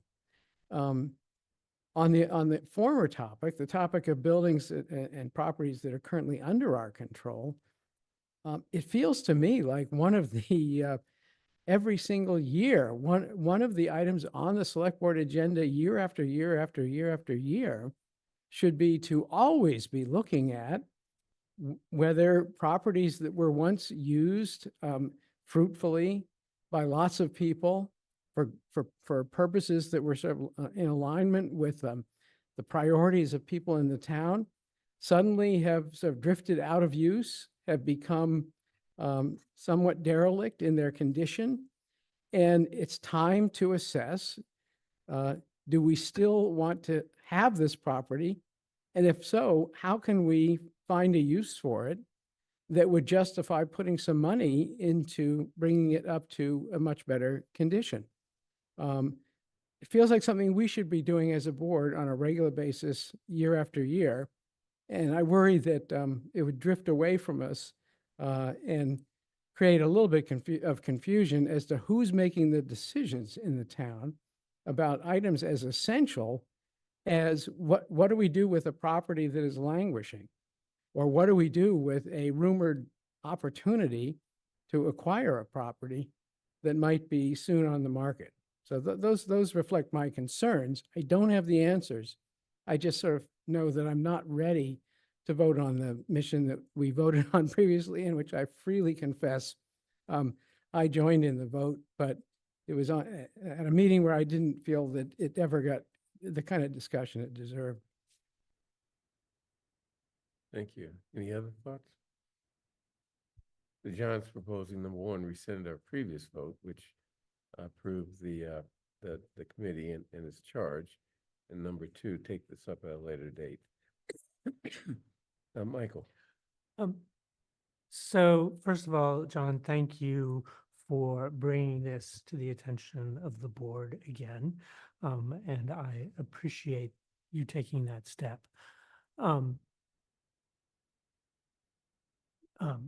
Director, you enumerated a number of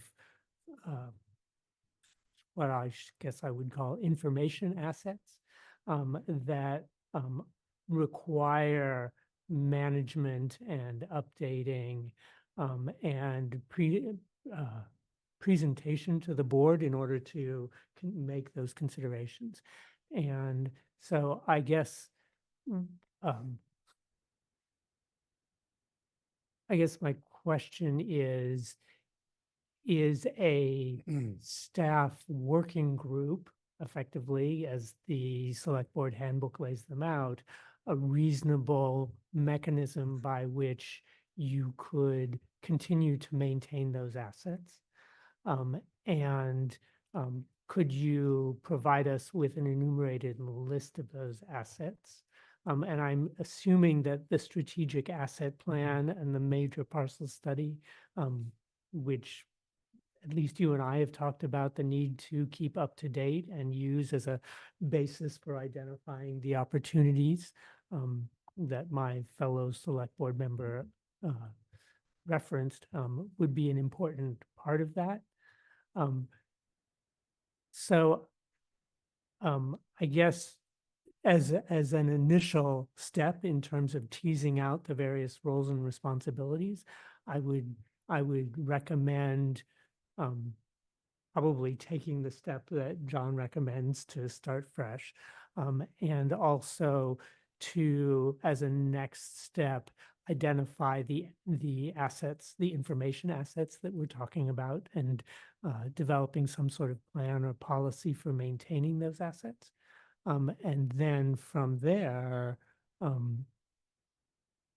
look at the opportunities.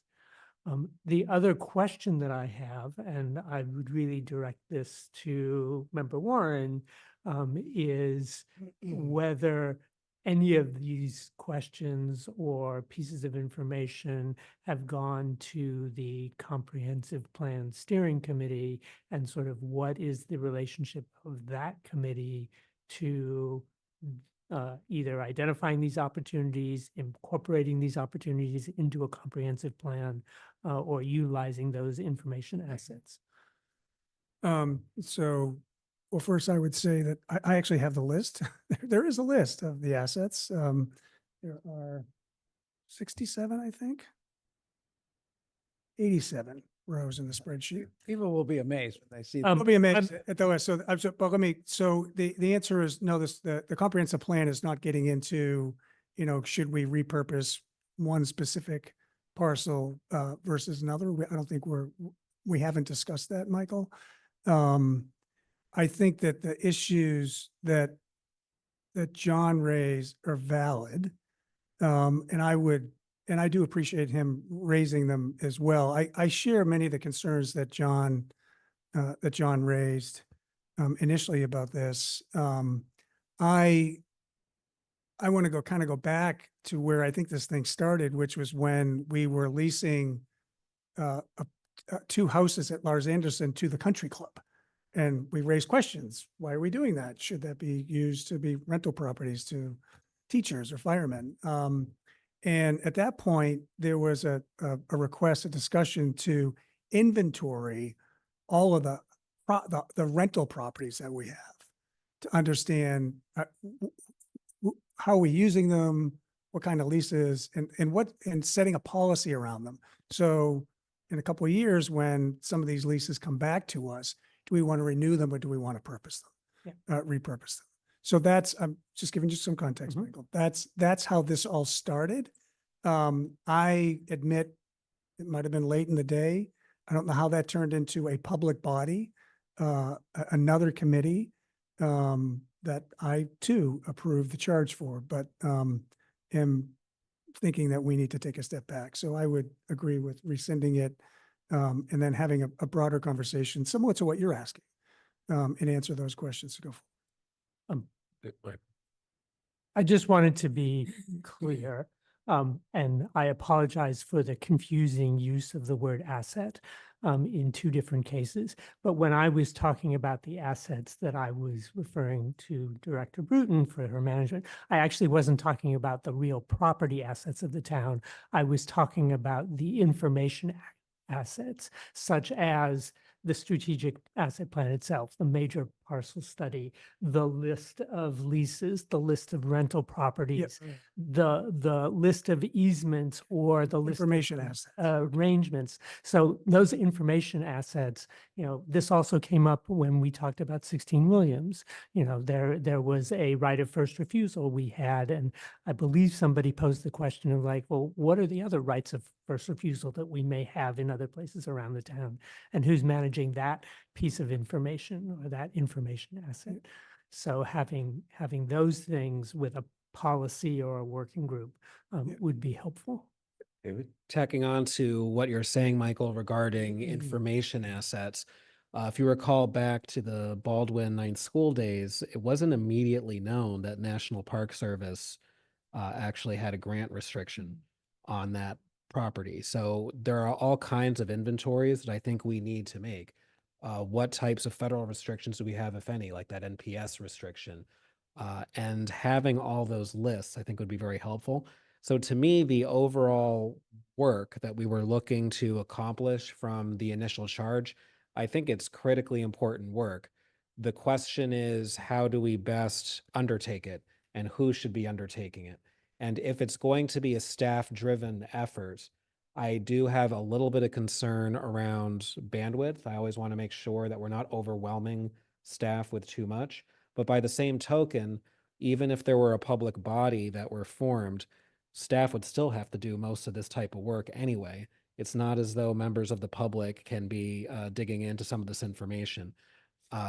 So I just want to make sure that we prioritize these efforts, and we've discussed it in various ways at our workshops consistently.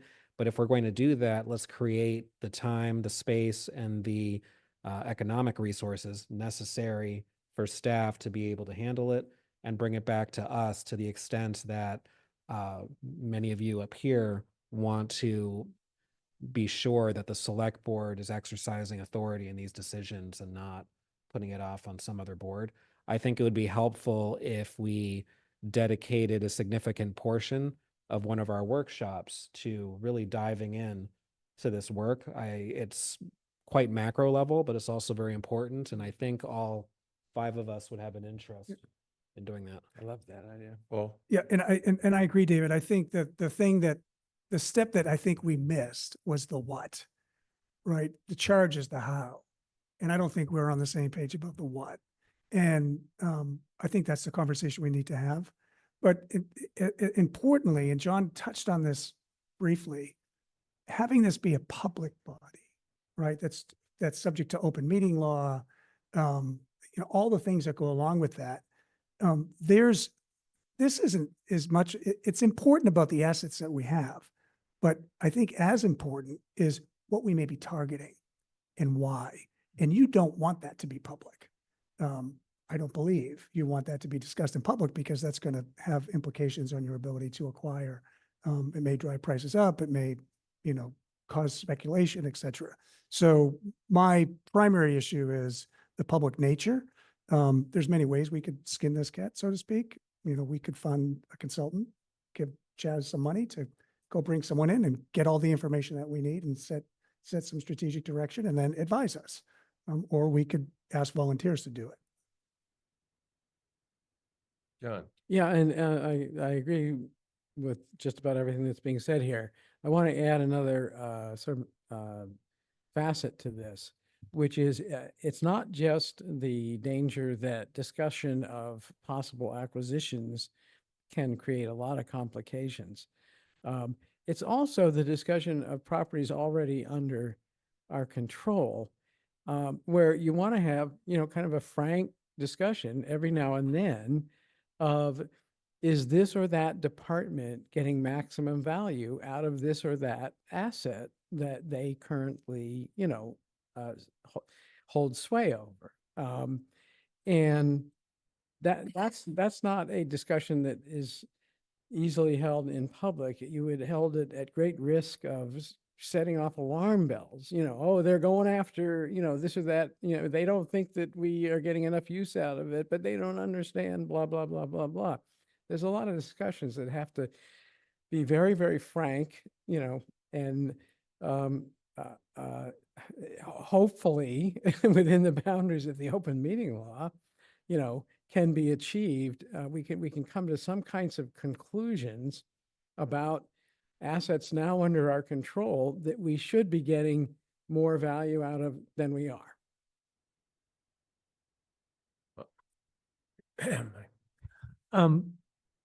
I'm wondering if you could recount the portion of our conversation that you and I had with regard to how this body or some other body might affect our need to produce or to empower study committees to study specific proposals. If there was, for example, a real property asset board that could do that work on a more consistent or regular basis in terms of how they approach those kinds of studies. Do you recall this? Yeah, I do. I think this is, stop me if I'm going in the wrong direction, but I've talked about this with Chaz as well as some individuals. It's very periodic, but often when something like the Babcock Street parking lot, right, went to town meeting and there was a resolution that it should be used to develop affordable housing. There was discussion about the Kent Street parking lot, about and even an RFP that went out to have that be for senior housing. And often, but not always in the past, each of those activities has a separate committee.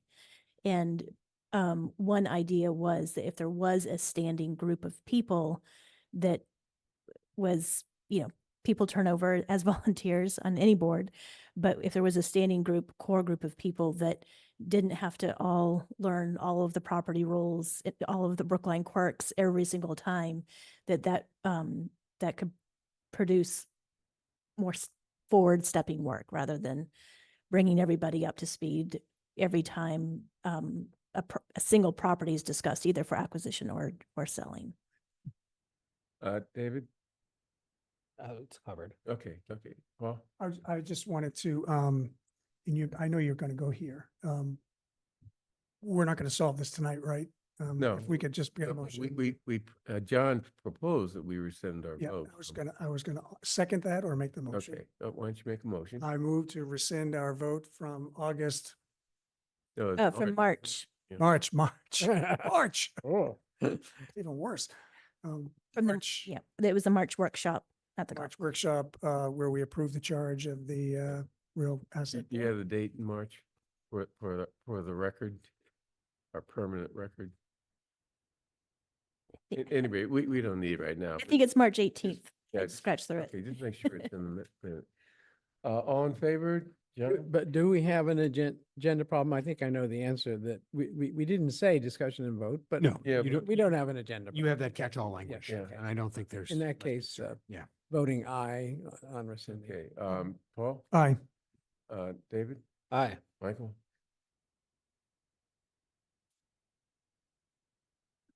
Aye. You want to think about it? Yes, I did. You 'cause thought about it. Because I wasn't there, so I'm not. Oh, 100% sure good of what point. I'm voting. Good point. Good point. Well, It's on the web page for the, yeah, No, yeah. I think it's legit. I could find it. And Okay, so you'll come back to us with some ideas. It will, yeah. It may be a new committee, it may be a working group of staff, it may Yeah. be something else. What I'm hearing is the first step is to bring back the data and the information, kind of collapsing all these different reports, the different records. And then secondly, just while I have your attention on this, in the meantime, if particular properties come up and we're given a heads up on, it's usually through Chaz's office or mine or DPW director. Sometimes building commissioner can come through all kinds of interesting avenues. We'll of course bring that to the town administrator. And if it's interesting enough, we'll ask you all to meet in executive session. Yeah. Okay, Paul read from some list of property. Could you make sure that we get that list, number one, but more importantly, that it includes other property interests that we have, like rights of first refusal? So that list doesn't exist. We have a right of first refusal list for affordable housing, for example, but it gets scattered pretty quick. Okay. So what I think what we should do is I should forward you, it's Tiffany's list that she put together for you all, of all of the properties in town, who the current user agency is connected with that, and as well as information about current leases. And that's information that Tiffany pulled together. And then over the coming months, we can expand that with a bunch of other resources. Contingent interests, yeah. Okay. Okay, but I mean, the contingent interests are going to be on file. So Somewhere, that should be, well, don't we have one place where deeds are filed? different departments for different reasons, but not in one place. I mean, in the recorder of deeds, not the departments, Yes, but that's hard to search. really? Yeah. It's an information asset that we need, as Michael. Right. Okay, So that's, Yep. it's going to take us some time to do that digging, but we will. okay. Many states it's not that hard to search. know. Which shocks me. But anyway, okay, This good. is a great discussion, and thank you. This is Mhm. one less committee, but also we're going to get you what you need. So thank you. Okay. Next, diversity hiring discrimination policy biannual update. I think Ann Braga still, yep. Good evening, everyone. Ann Braga, HR Director for the town of Brookline. You have in your packets a slide deck of the hiring and exits of town employees in the last 8 months. So January of 25 through the end of August of 25. And let me just pull up the, actually, I'm not gonna,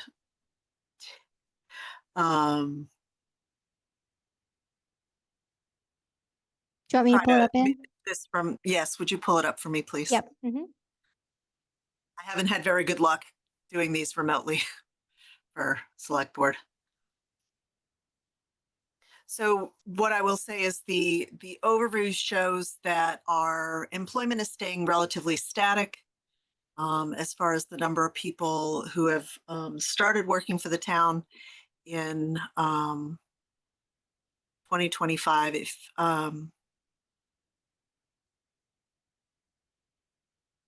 and our applicants, for those who identify their backgrounds, we haven't seen real change in that over time from 2024, where we still have about 38% of our folks who apply for positions in Brookline don't identify gender or race. Can you go to the next slide? In our new hires, we had 61 new hires across 16 departments, including 3 firefighters. We did not have any new hires in 2025 for the police department because we did have a group of laterals that were hired at the end of 2024. Our mid-managers, we hired 11 across 10 departments and 3 department heads and 2 dispatchers. One of the requests from the board was to have an understanding of the number or percentage of employees that live in Brookline. Of the 61 new hires, 20% of them do live in Brookline. Next slide. Background for new hires. We are seeing a relatively stable number of applicants by racial breakdown. We've seen a little bit of a swap between Black and Hispanic applicants where it was higher in the last calendar year. It was in the double digits, whereas the Black new hires was lower. And we are seeing a steady decline in the number of white new hires. And then on the right-hand pie chart, you can see the breakdown of where our hires are in the collective bargaining representation. So obviously the largest percentage in AFSCME. I did separate out AFSCME library and school traffic supervisors, as AFSCME part-time employees have signed cards to join the union, so that number is a bit bigger, and we do see a more significant activity in that area. Next slide. Departures. So we had 72% moved on to new opportunities or moved locations, some across the country. And we had 22% of the folks retired during that period. And then we had the remaining amount, about 6%, had other reasons for leaving, which included as a result of disciplinary action. And we also did have an employee pass away. Quitting and job openings, continued trends on this where the quit rates are going down. Our job openings, while they continue to increase, they are at a lower rate of increase than they have been in last calendar year. And part of that is as a result of looking at more critically what positions we're filling and what positions are being left open a little bit longer to see if the work can get done in other means. The positions that are out there that are longer to fill include our driving positions, particularly with CDL licenses, but also some of the more technical positions are requiring multiple postings. We haven't done any contracted recruitment aside from the library director, which is being organized and funded by the Board of Library Trustees. We have not done contracted recruitment, but are looking at different opportunities through social media in coordination with the communications officer to use better use of those resources, those existing ones, to get the information out to potential both passive and active applicants. And the continuing activities are not changed from previous time periods. That's all I have for you. I will take any questions, and there'll be a more comprehensive report at the end of the calendar year to look at year over year in a more in a larger way. Thank you, Ann. Paul? Yep, thanks. And that was going to be my question. It would be really helpful to see this over time. Yes. I'm going to pull a page out of the John Van Scoyoc Handbook of Employee Tracking. Is how many employees do we have? The head count, is it increasing? Our turnover rate, are we high, low, average amongst our peers? Attrition rate. And there was one, so anyway, it'd be helpful to have this information over time. And the one thing I found it confusing, quit rates are going down, job openings continue to increase. Yeah. How do those two things go together? It's confusing. So, quit rates are, so we had the great resignation in 2022 and 2023. And quit rates mean that somebody left a job with no future plans. They just left, as opposed to a resignation. So that has changed, particularly with the increase in inflation and the tightening of the economy more on a larger perspective. So we aren't seeing people say, you know what, I just don't want to work anymore and I'm just going to quit. So we're seeing that particular activity drop. We still have, we have those positions where folks are like, yes, I'm moving to Oregon or I'm moving to Florida or wherever else. And those So, Ann, I'm sorry to interrupt. I'm just trying to understand, like, why is this important for me to know this? Quit rates are going down, but job openings continue to increase. Like, what do you do with that piece of information?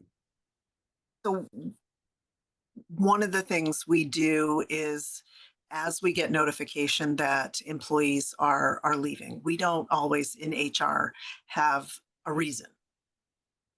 And so we've followed up either with departments or with employees after they've gone to their new employer, because the tension of an active employee sort of in their 2 weeks notice period, being able to have a conversation with whether it's HR or even the department to give some, I'll say unfiltered answers as to why they're moving on is less likely when they're still actively working. Um, where our vacancy rates have continued to rise, as I noted earlier, the rate of increase is slowing. But we have turnover in similar positions. So whether it's we usually have a higher turnover in, for example, public works operating positions as we go into the winter months. Whereas in the summer, when it's relatively nice out and not too hot, people stay where they are. This time of year, we don't do a lot of hiring, but there are vacancies that get posted, and there's an ebb and flow to fill vacancies.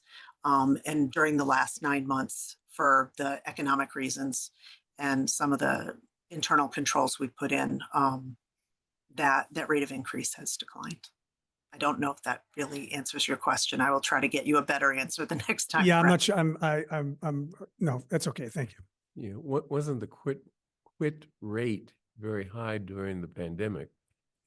And if it's going down now, that's a sign that we're beginning to come out or recover from the pandemic. Yes, so that was 2022 and 2023 as we were coming through the tail end of that. And but we had people making what's called an employee value proposition change, and that their decision making around what will keep them out of their house and away from their family has changed. And there was a significant period in that 22-23 period where it was a fast rate of change. And they, we were seeing that happen throughout the country, where people are like, you know what, I'm going to be home. That quit rate piece was, I'm going to be home, I'm going to be with my family, and going to sit it out for a while. People had money available to sort of live off their reserves. They don't right now. So we're not seeing people leave without a place to go nearly as much as we had during the time that 2-3 years ago. Great, thank you. Any other discussion, Mike? I just had one quick question. You made a reference to not using contract recruitment. And I just wanted to confirm you're referring to what are colloquially known as headhunters. Is that right? That's correct. Does that also preclude the use of things like message boards or things like Indeed or Monster? Or are you posting in those environments? So thank you for the question. When we post on the town's website, on the town's job site, it gets what's called scraped across Indeed, Monster, government careers, state websites, what's called Handshake, which is the college and university career offices, and a variety of other locations. And then in hard to recruit positions, we will have either the departments or HR posts, or the town through Christina, our communications officer, post on social media our hard to recruit positions, where it's able to be picked up by passive applicants in particular. So that's always being done, but we use that is what we pay for through our applicant tracking system. So there's no additional cost to do those things. It's part of the service. Thank you. Okay, thank you. Unless there are any other questions, thank you, Anne, for that presentation, and we look forward to your next presentation to update this. Thank you. Okay, next, town unfunded liabilities policy. Remember, this was something we discussed at the workshop, and there were some proposals to revise it to clarify, and that those changes are in our folder or packet. And in addition, we have Lincoln Heineman to explain these changes to us. Thank you, Chair Green. And I know Melissa Goff, Deputy Town Administrator Melissa Goff, and I and other folks obviously worked on this, so we can tag team it, as it were. So Lincoln Heineman, I'm the town's Director of Finance.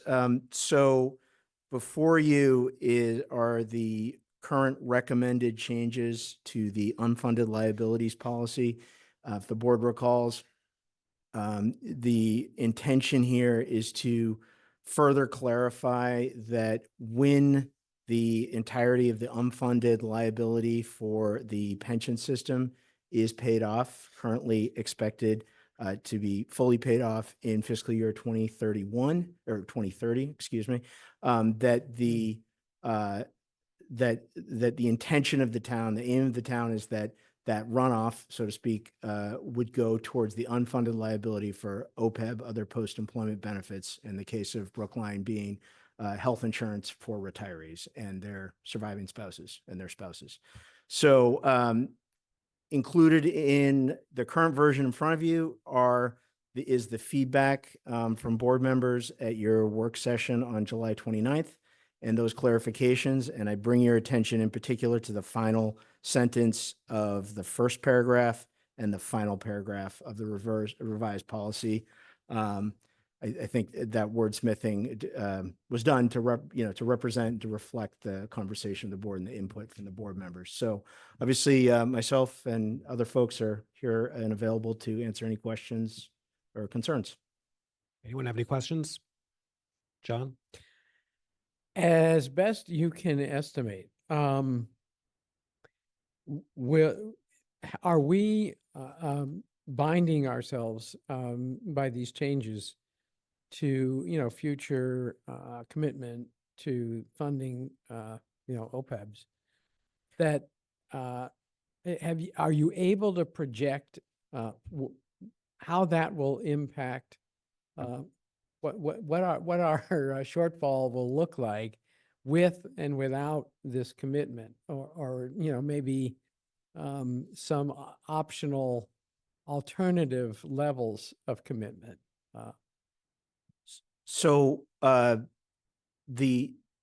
OPEB, for the other post-employment benefits, that unfunded liability is calculated yearly, and for the pension system, every 2 years. So I think, we can provide some idea of the magnitude of it as of today. That will change some as time goes on and we have our new actuarial reports as we get closer to the expected full funding of the unfunded liability for the pension system. To give you a sense of the magnitude, so the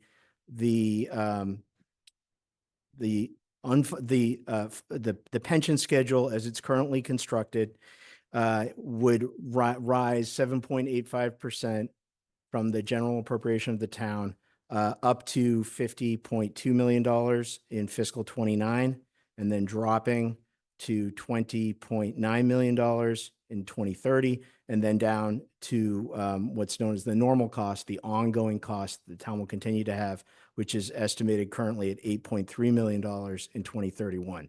So that is to say, as of the current actuarial assessment, excuse me, there would be approximately $42 million delta across 2 fiscal years of savings that would no longer be going towards the pension system unfunded liability. Mm-hmm. Does that help answer the? But then we would carry forward that amount for the other purpose. Right. So for OPEB, so currently the total, again, at the last actuarial assessment, and that assessment is done every year for OPEB. The current unfunded liability for OPEB is $301.7 million, of which $104 million is funded.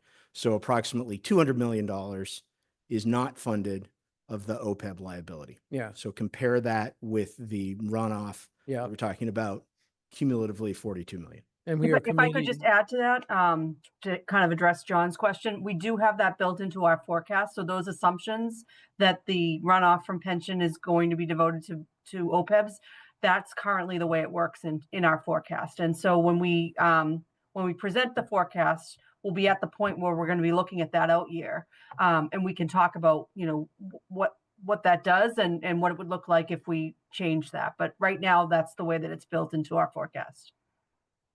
And are we binding ourselves to a commitment that can't be, from which there is no retreat? So there's currently no funding obligation for OPEBs. So these are policy decisions that the select board are making.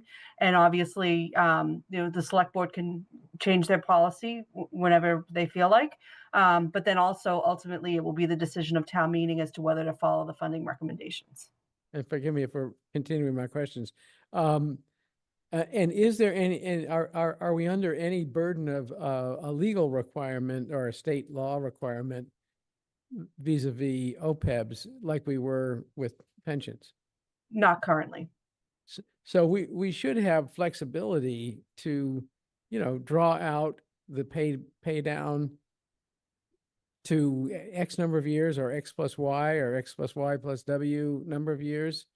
Do we have scenarios as to, you know, how each of those would impact available revenues for other purposes? I'm sure there are a lot of people that are targeting this as something that they would like to have access to. If the board would like to put together some scenarios that you'd like to see us play out, we're happy to do that. I will say that's a one-way ratchet, right? Once that money goes, it's impossible to get back. Right.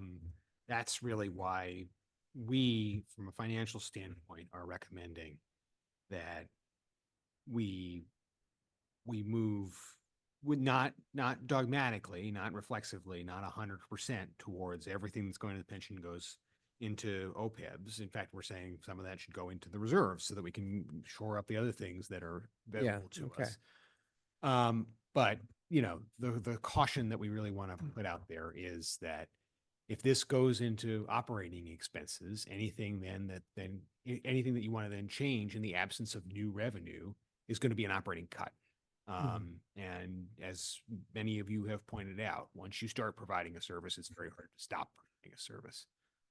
So that's really the caution here that we want to take with this. Good point. And you talked about the impact on our credit rating too. Yes. Okay. Yes. Paul? I may be the only one experiencing this, so forgive me. Maybe that I just turned 60 and I'm starting to Been there, done that. having these problems with my continuity of memory.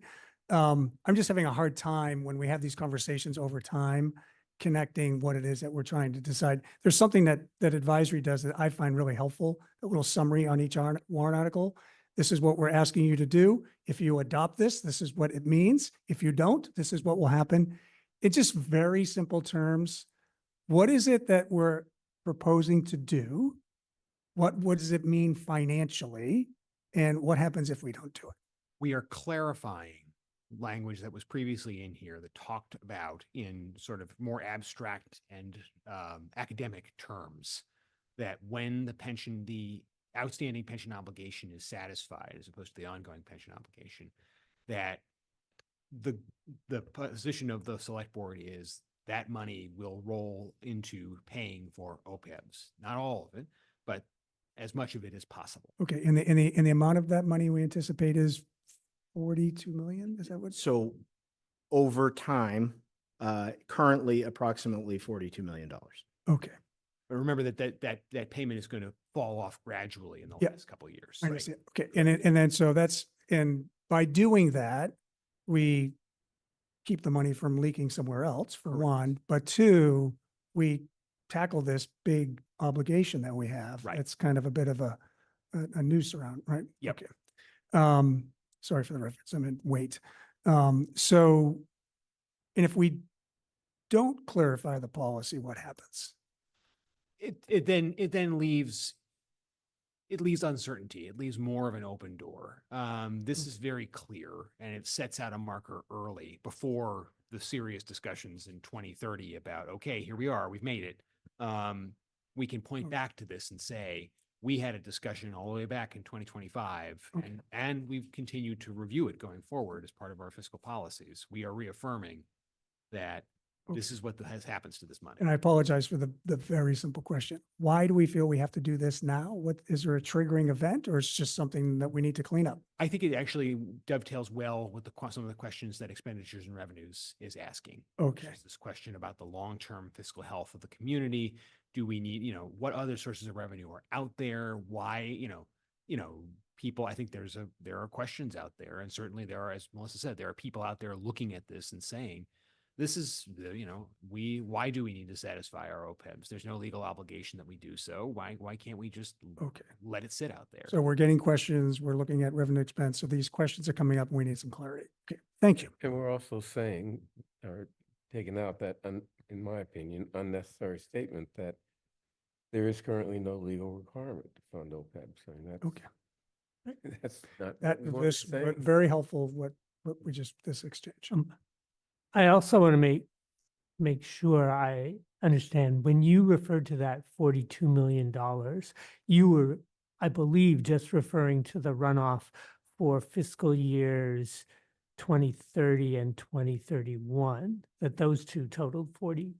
Correct. So Okay. And then cumulatively- there will be additional runoff the following year and the following year and the following year that would be subject to this policy as well, until the point where our OPEB liability is completely resolved. Right. So if it, Or right. change the I mean, policy. so Or the if- policy changes. or the policy changes, right? So all things being equal, yes, right? If the vast majority of this quote unquote runoff money from pension goes to OPEB over time, yes, the outstanding unfunded OPEB liability would also be fully funded. Right. Right.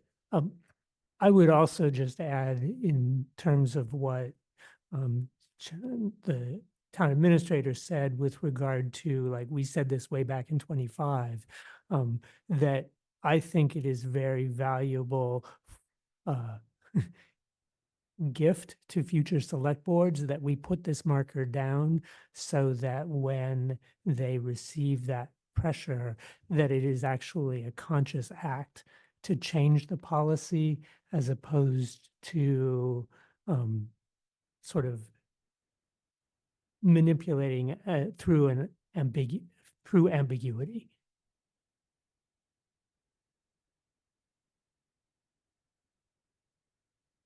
Not to raise your hand? No, I'm looking. Oh, ready. John, I'm sorry, John. Well, this is a somewhat uncharted territory for a lot of communities that are going to be, facing the same decision-making. And I'd love to have some information at some point in the future as to how other communities are handling this. Because I just keep thinking of this in the most simple terms. If you go out in the market to buy a house, you can have a 20-year mortgage or you can have a 30-year mortgage. Either way, you got to pay off that mortgage. The payments are less on the 30-year mortgage than on the 20-year mortgage. And we're going to be, periodically going to the voters for overrides. And I think we owe it to them that we can say with great certainty, yeah, we're sacrificing a lot to pay off this, unfunded liability in our OPEBs, but this is the only way we can do it. We've got to do it this way. We've got to do it, at this level of pain, or that level of pain, or that level of pain. But I haven't heard that yet. I haven't heard that we have a clear way of calculating what is the best way to draw out the pay down of the OPEB liability that is also fair to those who are going to be crying for resources in the meantime while we're paying it down. Mike? Following on your analogy with regard to mortgages, it is true that if you have a 20-year mortgage and a 30-year mortgage, that the monthly payments on the 30-year mortgage, all other things being equal, will be lower. Yeah. However, the total interest payments that you will be paying on that 30-year mortgage are higher. Absolutely. And so what we are doing is we are trying to reduce the overall interest payments, just to follow that analogy. You know, in my consideration of why it is important for us to do this, I think about the reason that we have these unfunded liabilities themselves, which in my best understanding comes from previous select boards and financial management not being sufficiently fiscally responsible and incurring unfunded liabilities that are now in our lap. And, you know, it is that set of choices, some of them generating from fiscal challenges generated from the implementation of Proposition 2.5. So it's not just on the town, but it is those decisions that are in our lap now. And I think as a demonstration of our the improvement of our financial management is part of the argument for this, so that we are not ourselves also passing this liability on to future generations to deal with more pain than we are trying to manage at this moment. Yeah. Good point. Okay. Thank you. Oh, we have to We vote. have to vote. I was Yeah. going to ask if we could make a motion. Would you like to make? I would love to make a Okay, motion. make the motion. I move adoption of the unfunded liabilities policy as amended. All in favor, please indicate by saying aye. John Van Scoyac. I am going to vote aye. And in case people are wondering why, it's because of the argument that was made during this discussion that future select boards can always revisit this. And it's a painful level of, you know, pay down. That's for future select boards to decide. This can't handcuff any future select boards. Yeah. Aye. Sorry. Paul. Aye. David. Aye. Michael. Enthusiastically aye. Okay. Chair votes aye because not only, well, because we don't want to saddle future select boards with the type of debt obligations that past select boards have saddled us with. For sure. And you know, if we don't address it aggressively, it will get worse and worse and worse over time. So, okay, so you have your vote, Lincoln. Thank you. Bernard, before we dig into the next item, can I make just a quick appeal to my peers for future meetings? If we do discuss the goals and objectives again, which we may have to, if we could put it at the beginning of the agenda, we always talk about these at the end of the day of whenever we're meeting. And it seems to be one of the lowest points of a meeting. And I'd love to commit a little more of my alertness to this particular subject, which it starts at the beginning of the meeting. It's not at the end. Yeah. The other thing, I think we ought to set a policy of taking a break at a certain point in the meeting, and now is a good time if no one objects. Well, I'd rather get the meeting over with. Okay. If you don't mind. Let's But I don't, push on forward. I just speak for myself. Yeah. Okay. Yeah. I mean, anyone can get up and go. Yeah. Anybody need a 5-minute break? I mean, if you're mentioning it, do you? No, I don't need it. Okay. Let's go. Okay, I got up and was able to walk around a little bit, so I'm okay. Okay, next, select board goals and objectives. And we have two versions of our goals and objectives. Yes, you have a couple of things in front of you. If I may proceed. Sure. Okay, great. Tiffany Oliva, Assistant Town Administrator for Operations. I did print out a couple of things because Paul called me earlier and asked if I could show the version that you all saw in August, which was actually an Excel form. So this is the Word version of that. I didn't print out for you the track changes version because when I printed it out, it's not easy to see all that was deleted. And then I also printed out for you the version that I put together from that. And then you also have a version that Select Board member Michael Rubenstein has put together, which I received on Sunday night. So still need to do some work to incorporate this. And I'll allow I would ask that member Rubenstein to speak on that a little bit more. But so that's what you have in front of you. And actually, Member Warren, you started where I was going to start to say, I usually put this at the end because I know I'm going to be here as long as you're going to be here, but I agree. I think this should be top of the next meeting, assuming that it's going to get carried over.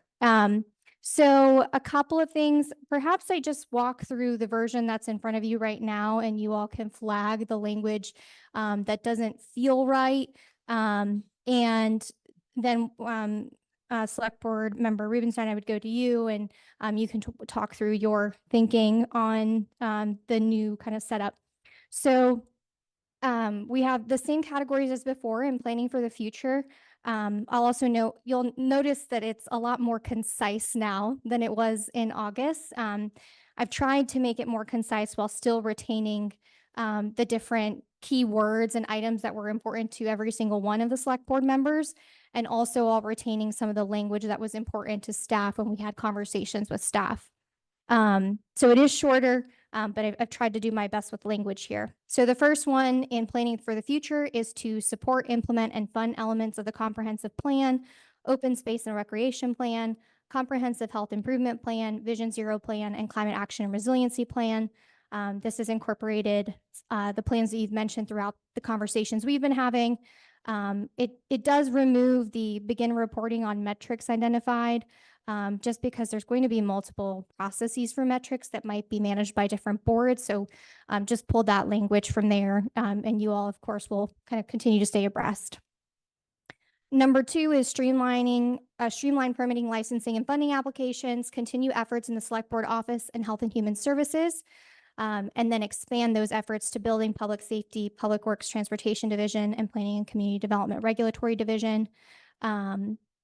This also just makes it more concise, but I think keeps the essence of the earlier version, but has also broken it out at Member Rubenstein's suggestion to have a separate item, which is number 3, to review and adjust fees, fines, and enforcement related to permits and licensing, and also mentions that hearing officer, if ultimately approved.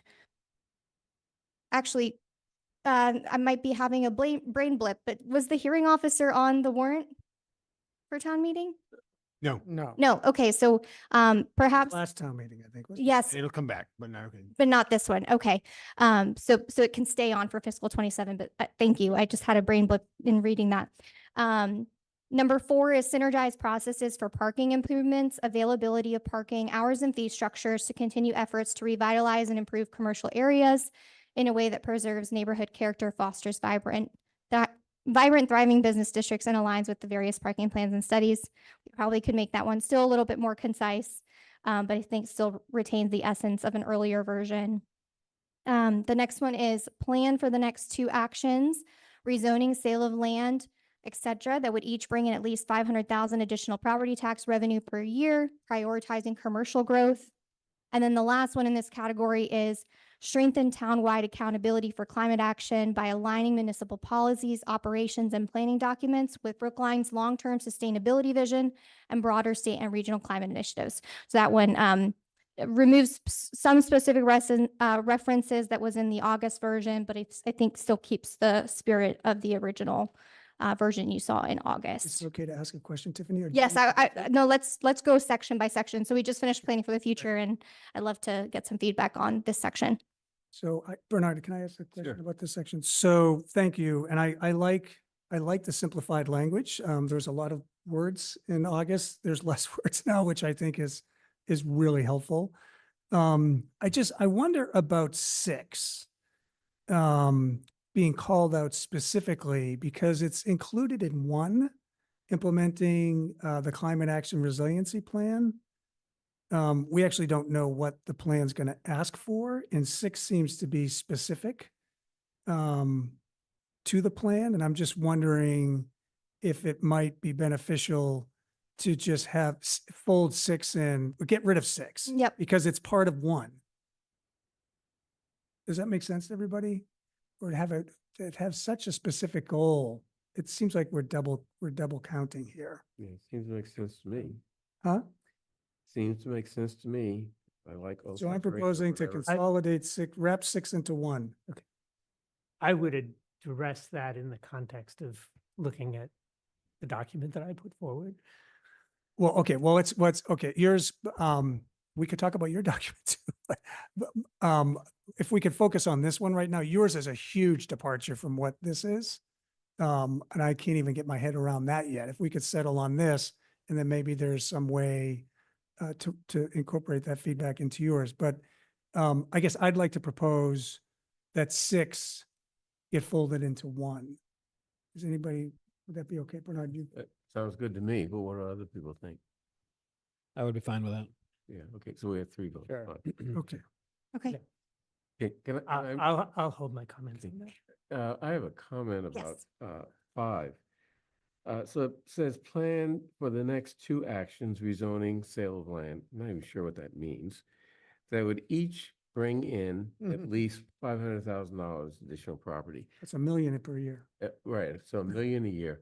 I think, let's give ourselves a break.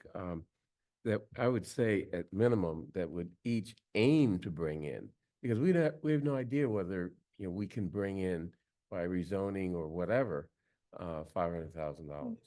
I mean, David, I think you brought this up. Is this Chestnut Hill West? Is this what you were thinking, or? No, this is No, actually no. something John raised where we Oh, were okay. talking about we need to have some kind of concrete metric. And I think John said he sort of threw out that number. I just pulled But the I- number out of the air, But when we discussed this last time, I like that idea because this is a very concrete goal. To your point, Bernard, I think that endeavor to aim to does make sense. We have no way of being absolutely certain that we will be able to pursue 2 projects that each will generate at least 500,000. But it's definitely a worthy goal, and we really need to be pressing for revenue growth overall. So I like the goal, but I'm certainly fine with refining language. What would be a similar, what generates 500,000 in property tax? Kara actually did this, and I'm looking for it now in my. Because it's hard for me to get my head around what we're talking about. Kara did some of this over the summer to talk about this. that's a big project. I just don't know what. It's big. It's. And how often do we have big projects in town? What is Waldo Durgan supposed to generate in tax revenue when it's done? Significantly more. I'm thinking. Significantly more than that, yeah. Yes. Walter Durgan is My- is $1 million. 1.5 or something? Might I suggest, if you can find it, on my document, it says, for a replacement is to say, add $1 million of currently unplanned new growth to town revenue, prioritizing commercial growth, which captures the amount, but gives staff more flexibility in terms of how that is accomplished. If you're concerned about this. So I like the phrasing that you have. My concern is similar to Bernard's, to say we're having a target of $1 million. What is that? What does it take to have an additional $1 million in revenue in 1 year? But also not only what does it take, but is it possible to do that, given that the context is much broader than just we want $1 million in tax revenue? I mean, it's, interest rates, it's what's going on in the, world economy. Zoning, It's a whole lot of other things. permitting. that- I agree. Hello. Sorry. Well, nobody thinks that we can make development, new growth happen just by waving a magic wand or putting it in a statement, okay? But I think that what I like about this idea, and I as I have admitted before, the original number of 500,000, but twice, which Michael translated to $1 million, which is fine. That came out of, just out of the air. But what is our number that we say, we need over and above the new growth that occurs without us ever lifting a finger, without us ever doing anything. There's always a certain amount of, renovation work going on in the town. And we have kind of a baseline new growth number, and we know that it's not as big as we want it to be or we need it to be in order to help us with these ongoing revenue shortfalls. But what would be an appropriate target so that we're beginning to approximate a tax base that grows at a rate that puts off the need for an override for another year or another 2 years or 3 years. So each year we have, in our revenue forecast, we assume 2.5%, and then we have new growth. What is the average new growth, Chaz? Melissa, That's really the yeah, number you're it's, talking it's usually, it's less than 1%, right? It's, It's 1.52 million generally, isn't it? Well, so our base is around 1.8, and then, that can go up if we have additional properties. So, we don't have anything really in the pipeline in the foreseeable future. And so, I think it really is about what that level of growth will mean in terms of what the development is, because it's fine to have the goal, but if it means that we're now building high rises everywhere, that's not what you Yeah. want either. So, So Melissa, so just as an example for this year, what was, we had 2.5, right, which is the baseline from Yep. Proposition 2.5. And what was the new growth on top of that? It got us to like 3%. Yep, I so think, the or new 3.2. growth in fiscal 26 is estimated currently at 2.5 million. But in 25, it was 3.1. Okay.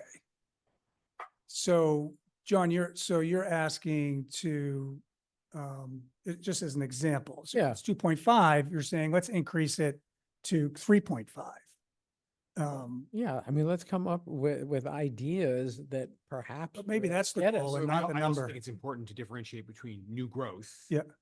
Capital N, capital G, which is a formula that the state allows us to then increase the tax levy by Yeah, that amount right. versus revenue, which is what I think you're talking about, John. Yeah, well, Tax levy. revenue from new growth, yeah. Okay. Yeah. Well, isn't that new growth? So isn't new growth because we've added properties? Yes. Typically, or we've expanded properties? Right. We've added to the value of the community. Right. So basically, I think what John is asking, I think it's a great idea, John. But John is saying beyond 2.5, right? We have a new growth number. Just for 26, it was 2.5 million. John's saying we want to increase that new growth number intentionally, right? That's what you're asking to do. Yeah, focus on doing what we can Yep. do that might nudge that number up, Yep. a little bit. And I mean, a quick example, I came across this today by watching a recent zoning board of appeals meeting. There are 2 developments in the pipeline right now that are going to add a total of, I think it's 14 housing units in Brookline. One of them is in what was once a residential property on Beacon Street that then was incentivized to become office property, and now is in the hands of a developer who's going to go back and make it housing. And this discussion was fascinating because essentially you had this developer telling to the zoning board of appeals, and nobody disputing this, that office growth is just dead. I mean, there's going to be other office properties just like this one that are not going to find tenants. He was saying this with great certainty, and he decided, I'll do something about it. And he got approval from the zoning board of appeals for this plan to convert what once had been housing back to housing again. In the other instance, on Lower Boylston Street, you've got a developer who's adding 10 units of housing over and above single story, just like we want to incentivize on Harvard Street. But how many other opportunities are there for owners of single story properties he didn't have to go to 4. He figured out a way to add just 2 layers of housing on top of the commercial on the first floor. And I think one of the other things that I'm sorry to throw this out of the blue, but I really think we're at a point where we have to question our mandate of commercial always on the first floor of every development. If we're starting to see, development after development open with vacant first floor commercial space, and I have a feeling that's going to be the case. We already have one that's longstanding and is an embarrassment, frankly. When are we going to sort of revisit where is it appropriate to insist that the first floor be commercial space? And where are we simply creating an unrealistic expectation and a burden on the developer to find a commercial space lessee in a market where people are abandoning commercial space? But aren't they abandoning office commercial space, not first floor retail that we're really focusing on? Well, how come nobody's figured out a use for the one at 2 Brookline Place? Well, Yeah, that's that's- the owner. There's a lot of complex issues going on there, John. So, but you raise a good point. So I have Michael's document in front of me. So Melissa, if I can ask a quick, is it okay, Bernard, if I ask a question? Melissa, what is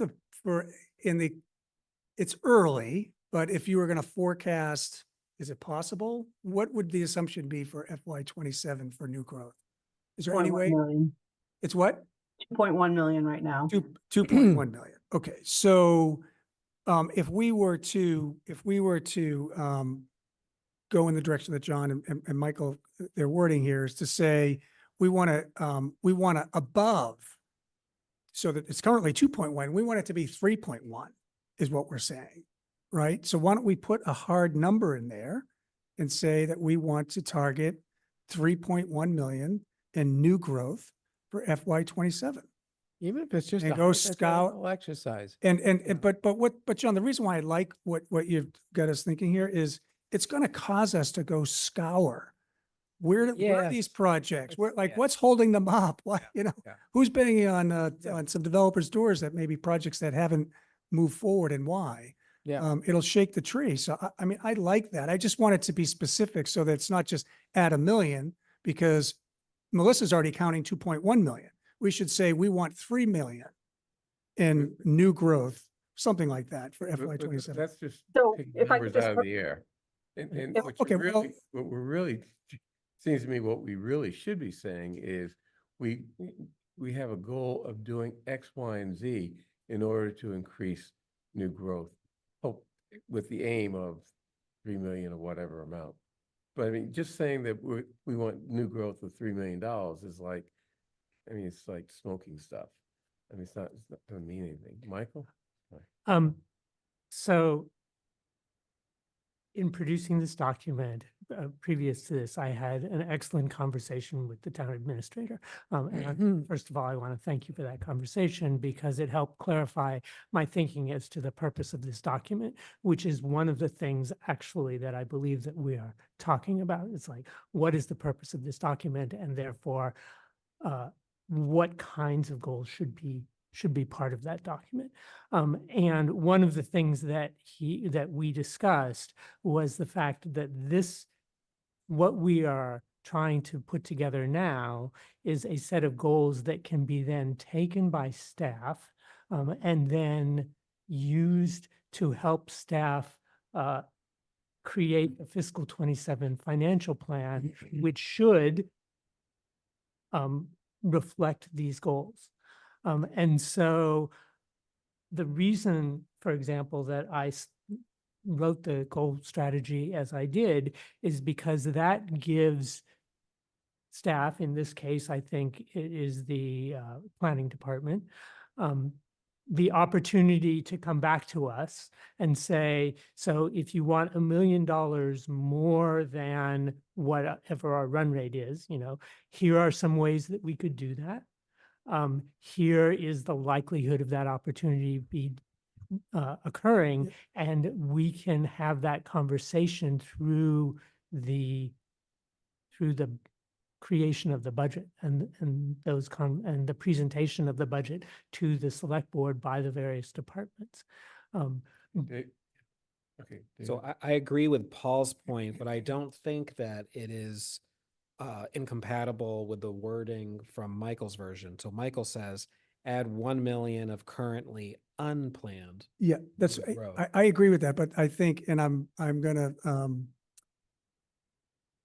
channel Melissa a little bit here. We cannot put this into the plan, right? And say, well, we're gonna magically move new growth from 2.1 to 3.1 million, right? That would be crazy because we haven't figured out even how to get it. But we can would have a need the zoning goal. in place. We would need What's the that? zoning in place. We would need zoning So in yeah, place to even say that Melissa, this is you're not going possible. to, you're not going to let us inflate new growth. I believe that's probably true. But I do think whether we can get it next year, we need to have a specific goal to try to identify this so that we can shake the tree to figure out how to do it. Maybe it's zoning, maybe it's moving projects forward, maybe it's lowering the barrier to some permitting of some projects. I don't know, Melissa, but I certainly don't want you to inflate new revenue by $1 million because we're saying we got a goal to do it. No, the new growth number comes from the assessor, and I really, we have a lot of conversations about what he's seeing on the ground, what Yeah. is potentially coming online. And we are trying to be conservative in those estimates as we're putting them together. I will say that he's very focused on personal property and potentially engaging with a vendor to try and capture more growth in that area. But short of another zoning proposal that provides some kind of development, 3.5 is the highest I have in my forecast file for new growth. Yeah. So, and that's with Brookline Place, that is with Hancock Village, that is with the Red Cab site, that is with the Hilton Garden Inn as well. So we've had a lot of development here, but nothing that is bringing, anything, Well, one way to really help make this happen is to make the goal about Chestnut Hill West, to move that along. Now, it's going to be a couple of years out, but that project has been hampered. And if we set a goal to get the zoning done in FY 27 or 26, that would help move things along. I would agree that there are many ways to skin this cat. Obviously, Chestnut Hill West is one, and looking at the major parcels study and identifying properties there that the town may be able to help support develop is another one.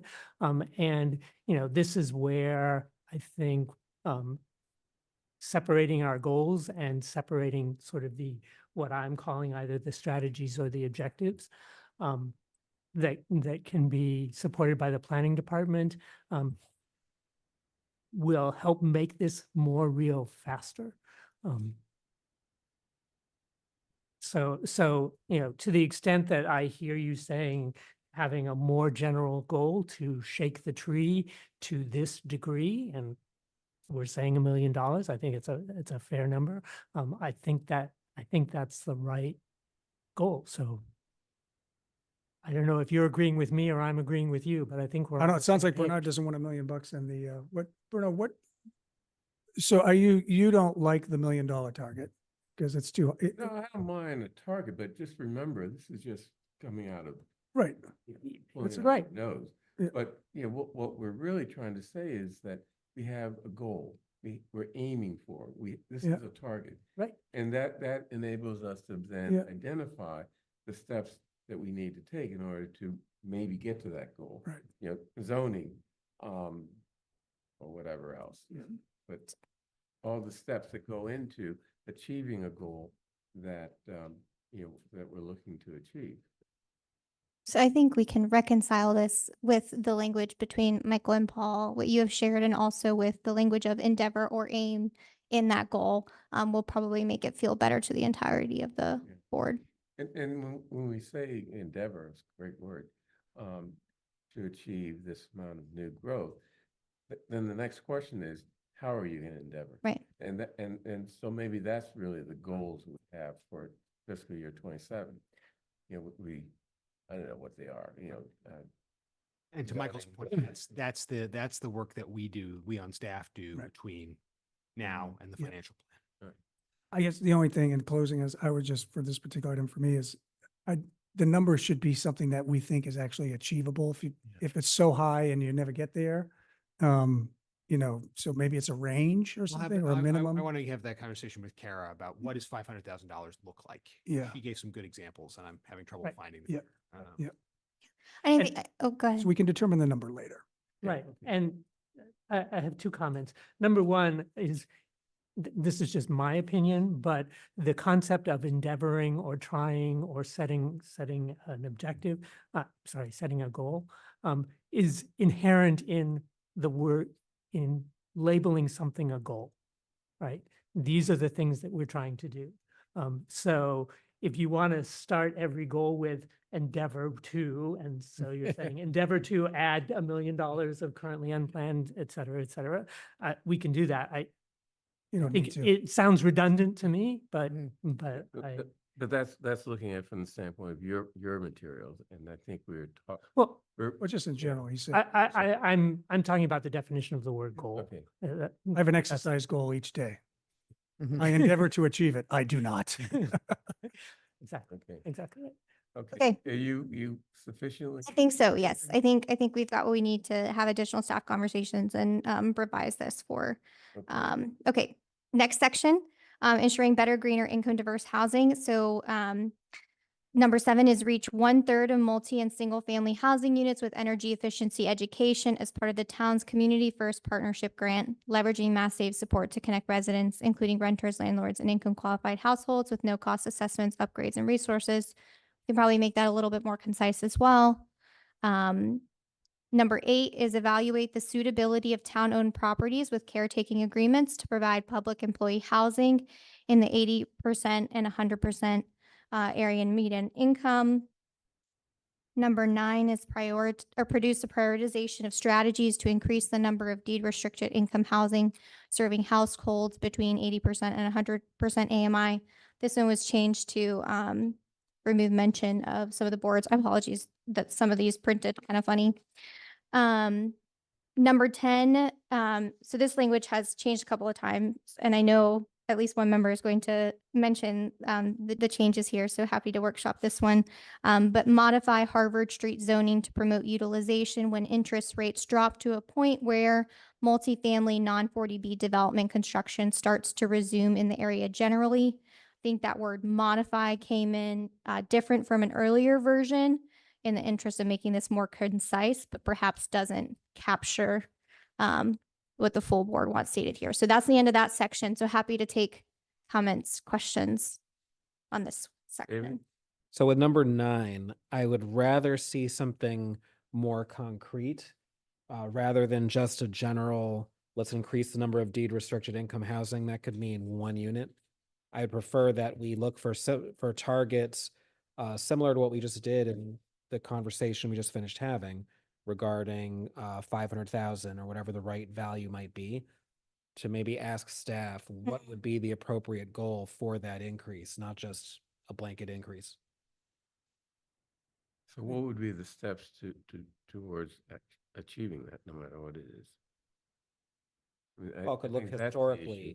historically at how many units we've added, what were the barriers to adding those units, how would we facilitate adding more, and in looking at those metrics, figure out what would be the appropriate target.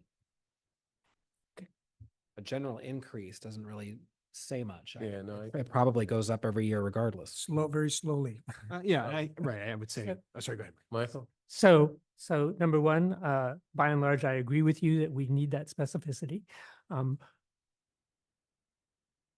When the town administrator and I were discussing this kind of question, one of the things that we purposefully talked about is that every single one of these goals should have quantifiable, specific metrics that tell us whether or not we've succeeded on these goals. But again, those metrics should come up in the conversation with staff, because we want those metrics to be both aspirational and realistic. It's just like the $1 million number is to some degree a metric that that we want staff to validate. So the reason why in my case I did not include that metric in number 9 in my version is that I specifically was trying to leave the space for the metrics sort of underneath objectives for staff to come back and say, well, we think we can increase them by 400 units or 200 units or 10 units or whatever it is. I think this is As long as they know that the thing that we are trying to do specifically is to increase the amount of 80 to 100% AMI housing. That's the level that the select board is being directive. Right, David? I just want to make sure though that we know what that target is and that the public knows what that target is. So my thinking is if staff could come back at some point and tell us, is it the 400 units? Is it 200? What's the number? And we put that in here. So it's very transparent what it is we're aiming for. I understand why you don't have it today because we don't have that number, but I would like to have that number at some point. This number might be in the housing production plan or a proxy for this numbers in the housing. But I also think that in terms of this one in particular, that the number is going to vary based on your tolerance for various policies. For 40Bs. Which is where it's tougher to say in some ways because there are a broad panoply of strategies that could get you to new growth. It's easier to kind of put an aspirational number here. When we talk about new deed restricted housing, if you're talking about 10 units, that's very different than if you're talking about even 20 units, 50 units, let alone 100 units.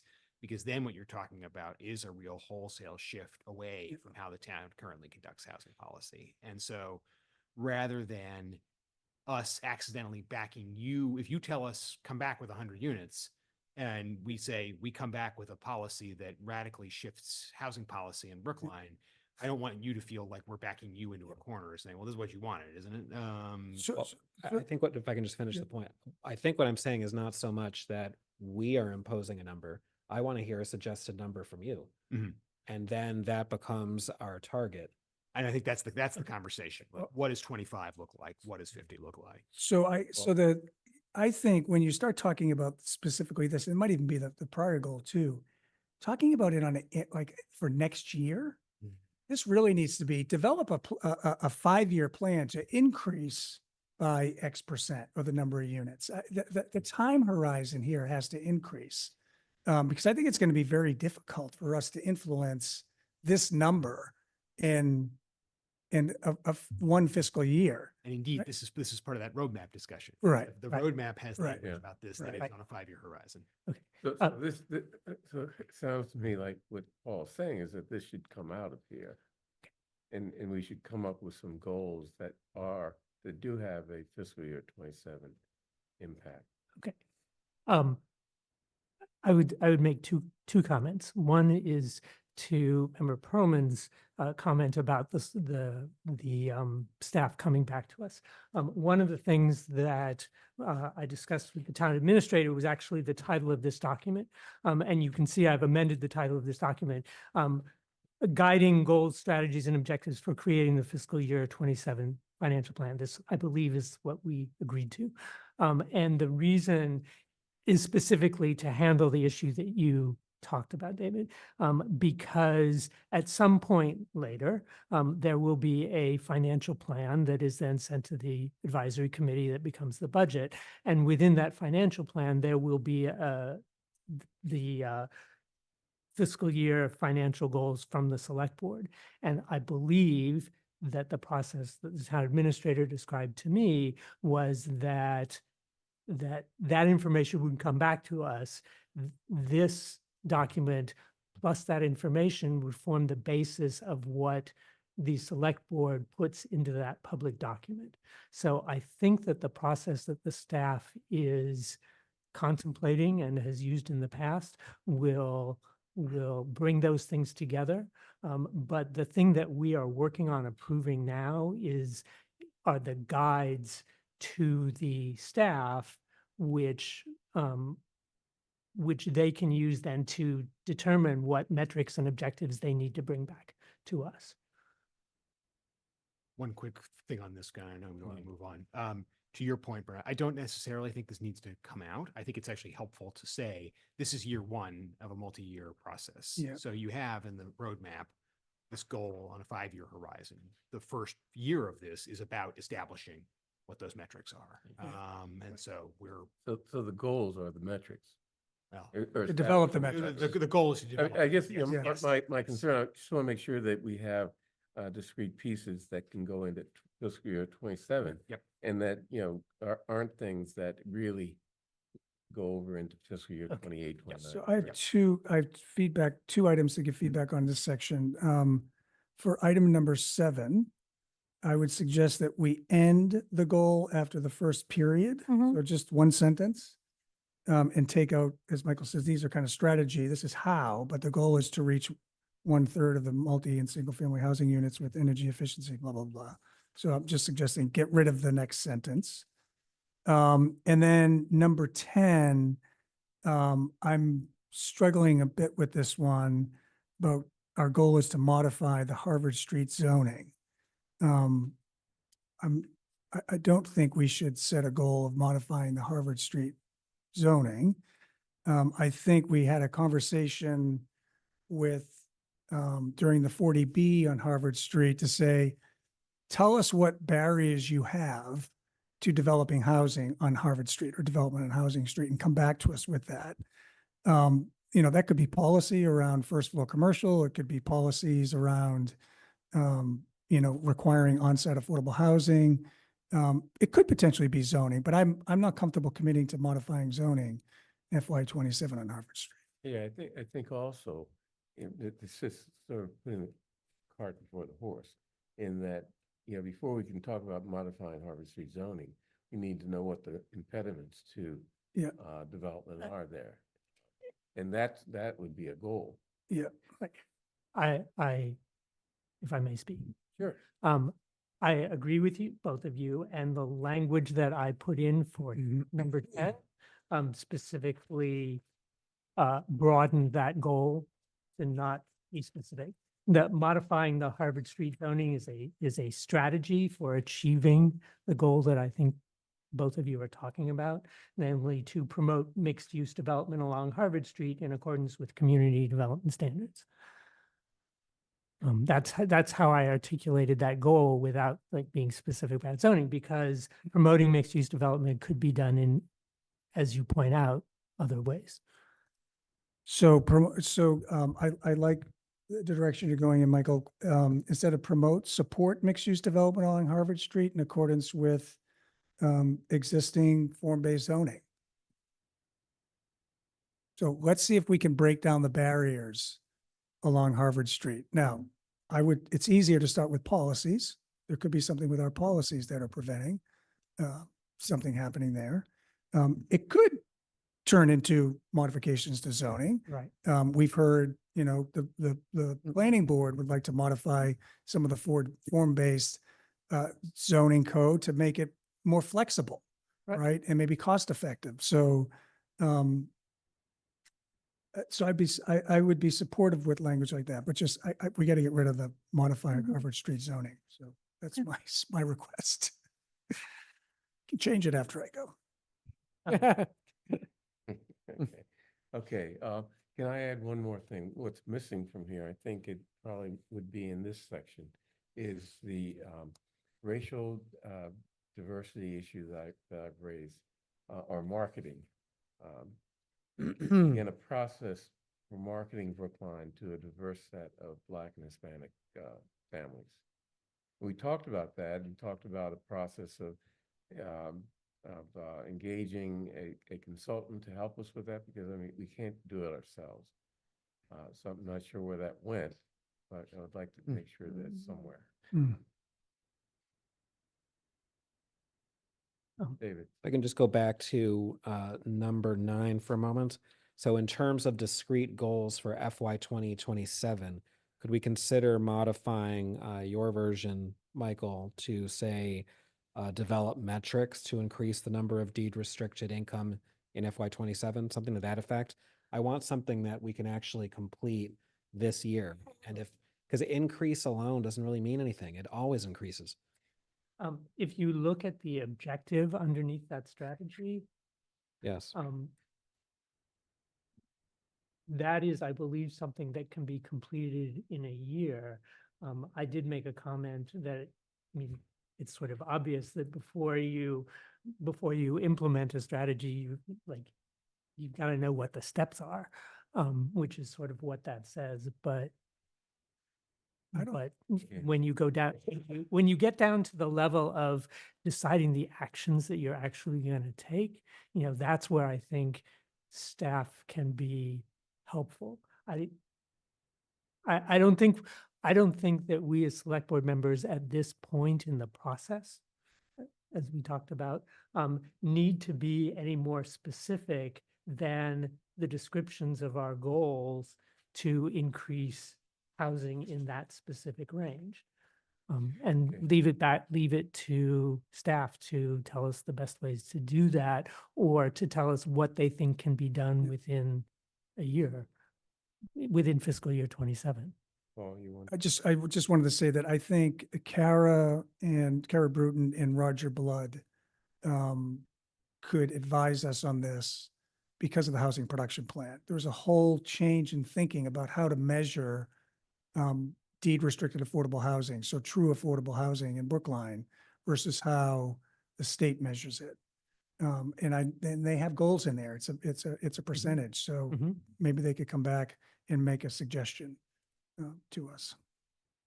Okay, by the way, here's a problem that we're giving Tiffany, and that is we have two goals and objectives. One that the select board worked on during the workshop, and another that Michael put together subsequently. So how are we going to, if we are, meld those two together? I think we're doing some of that right now. Okay. And then the other bit. Right, I still haven't given all of my spiel, just a little, just some of the Diane? Yeah, I just, my one, I think yours is a great reference for how to maybe articulate some of the goals, but yours is a structural rewrite of the entire goals document. It's a lot. I found it to be a little bit too much, actually, Michael. I like the format that Tiffany's brought, the simplification of the wording. I like some of the wording that you have to help clarify the goals and make it more targeted and specific. But to go to this level of restructuring, I think it's just too much detail and complexity for our sections: goals, strategy, goals, strategy. That's my feedback. I think it's a reference for some wording, but I don't think we should use this format for our goals. Maybe that's something we take as part of our 5-year planning process. We say, do we need to, for the next year, modify how we're articulating goals?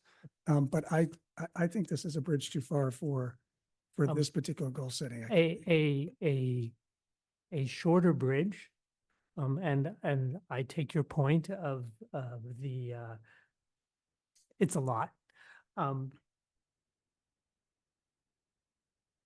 A shorter bridge might be simply to consider that just the goal lines, not looking at this necessarily the strategies or the objectives, because the goal lines, and it's possible that some of the strategies are also useful, can serve as the guides for staff to direct them to give us the information that we need. And I mean, one of the things that I tried to do specifically was to not make substantive changes to the content of that Tiffany has distributed. So you'll see, for example, the plans, the numbering is the same. So if you look at goal number 2 on the 2 that they're referring to the same thing, but just another piece of this, the language that I used for the goal line specifically, I think better articulates why we want some of these goals to be met. And some of the things that we are talking about as goals are actually deeper levels of implementation or metrics that we as select board members don't need to provide in this document to staff. And I can give examples of that, but again, I take your point about it there being a lot. So I guess that goes back to where we were 3 or 4 years ago, when staff would put together goals and objectives that were very vague. And basically we did nothing with them, but presumably staff would then figure out whether there were ways to implement these goals. I guess, and what I see on your document is, broad goals, but then the strategies to achieve those goals, which is what we're talking about in terms of fiscal year 27 goals that, we want staff to work on. Not requiring them to achieve these goals, but these are what we want you to work on. So I don't think that I guess I disagree with you. Well, in the sense that goals are important, but it's the strategies that is what we're working on here. That's clear.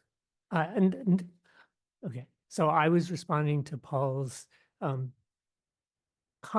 point that this is a significant structural change. Yeah, And, I agree with you. and I agree with him as well. To your point, I also agree that it is helpful when we are giving directions to staff to provide goals and to provide proposals of strategies that we believe would assist them. The problem I have with some of these goals, and I will start with goal number 1 to say that I have a problem here, is that there's nothing in this goal which actually communicates to the public and more broadly why we want to fund all of these plans. And to not have that kind of statement associated at sort of the top level of every single one of our goals, I think it makes it harder for the public to understand why we're executing these goals. It becomes a little bit of inside baseball. But it also makes it harder for staff to understand sort of the details of like what they should come back to us with. David. So perhaps somewhat curiously, I'm going to disagree with your position that what you wrote is a major departure. I actually see it as you mentioned earlier, content-wise, it's quite similar. It's just Michael is phrasing it in a way that at least I find to be a lot more digestible. Starting with the goal line, it makes very clear what is the goal. And then the strategies that are underneath, much of that material comes from Tiffany's document. It's just Tiffany has it all in the same paragraph, and it might not be clear to members of the public, well, which part was the goal and which part is the implementation, which part is the what, which part is the how. Which part is the why? The why, exactly. And Michael breaks that out in his version. So I find it very helpful, but I don't think it's necessarily adding anything that wasn't already embedded in the original. It makes it easier to follow. So I like the way it's structured in Michael's version. I don't see it as a major departure, which is not to take away from what Tiffany produced. I just think that in terms of discussion and with the broader public, it's a bit easier to follow. Right. I mean, that's just why this discussion is happening. I think Tiffany did a great job. Tiffany has the unenviable task of trying to synthesize 5 people's ideas into one document, and this preferred structure from 5 people into one document, which is tough. And staff. And so I think that's a when we try and reach consensus among the board, sometimes that simpler argument holds sway. I do think it's very helpful to break these things out and to think about what is the goal, what is the objective, and then for us to go back and think about how do we then develop that in that way. But in the absence of consensus on the board of how to do that,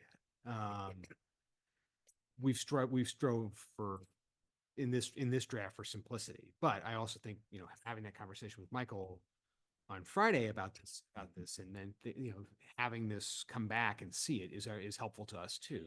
It's, you know, the input that we need, and gives you the fuel for the conversation. You're not just debating an abstract. And I just want to reiterate the point you made that Tiffany had the very unenviable task of trying to synthesize all this, and it's partially the fault of the five of us because we've had this discussion multiple times. We go back and forth in some things, and so it can be difficult to please everybody, and also the changes we have meeting by meeting. But I think something concrete that's coming out of tonight's discussion is that we do want discrete FY27 goals, and to the extent that what we're looking to accomplish cannot be completed exclusively in FY27, to sort of have an accompanying 5-year plan that perhaps breaks out more of the specifics. But I think we can do both. Can you do that, Tiffany? Well, yes. She needs our guidance though. Yes, but I think to Town Administrator Carey's point and to Member Perlman's point, I think what Michael's put together here is very good for the 2030 roadmap. I think more conversation needs to be had around the exact goals, but I think we've been historically very focused on these fiscal year level conversations on what are we actually doing? What's the deliverable? What's the task? And I think this is the last year of it being wonky in that way, because we'll have that roadmap to kind of funnel down from in the future. So I think we're getting there. I just think it's the last year that it's going to look a little bit different. May I propose a potential path forward?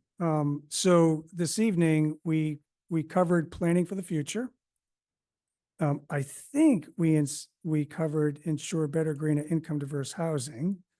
I think we covered that one. Yes. And could I propose, and Michael, some of your wording has been incorporated into how we're thinking about those goals in the first two. For our next meeting, can I suggest that we continue with discussing the next two at the beginning of the meeting, the next two sections, and see if we can refine the wording and the goals with specifics, like you mentioned, and complete it that way. Taking into consideration some of Michael's excellent feedback on wording, but not necessarily adopting the structure at this time. I would just say one thing. At this point, we're happy to bring this back again, but I think because of the budget cycle, Yeah. we do need this document. So When? I think it would be By important. Tuesday? Next Tuesday. Okay, so can we complete this exercise by next Yeah. Tuesday? I think so, complete it but tonight. I would just hope that we have if that's the case, and we're going to come back to the latter half, that the board come prepared, and even I would say any comments that you might have to send in advance to Tiffany so that we can put them in the packet, circulate them. You have a sense of each other's positions coming into it. Okay. And then when we go in on Tuesday, bright and early in this agenda this time. Do we want to power through and do the next two? So I was going to say, we really need the vote next Tuesday. So if we make those edits, we also need to take the vote because the next meeting's not until September 30th, and that's going to really push back the So we process. need to push through. We need. Okay, so let's keep. It doesn't mean that everyone has to talk and talk and talk. There's still time Need- between now and next Tuesday, so I definitely would welcome additional comments and things that I can workshop until I put this Yeah, in for I next think Tuesday. we're agreeing, but what I'm saying is that we, tonight, Finish the document. hopefully in the next half hour, we finish 11 through 17. Okay. Okay. Yes. I will say that I did hold back comments on the first two sections based on the expectation that, you know, we would have the conversation about the structure of the document, et cetera, which sort of leaked out over the process. So I also have comments on the first two sections. So I don't know if we want to.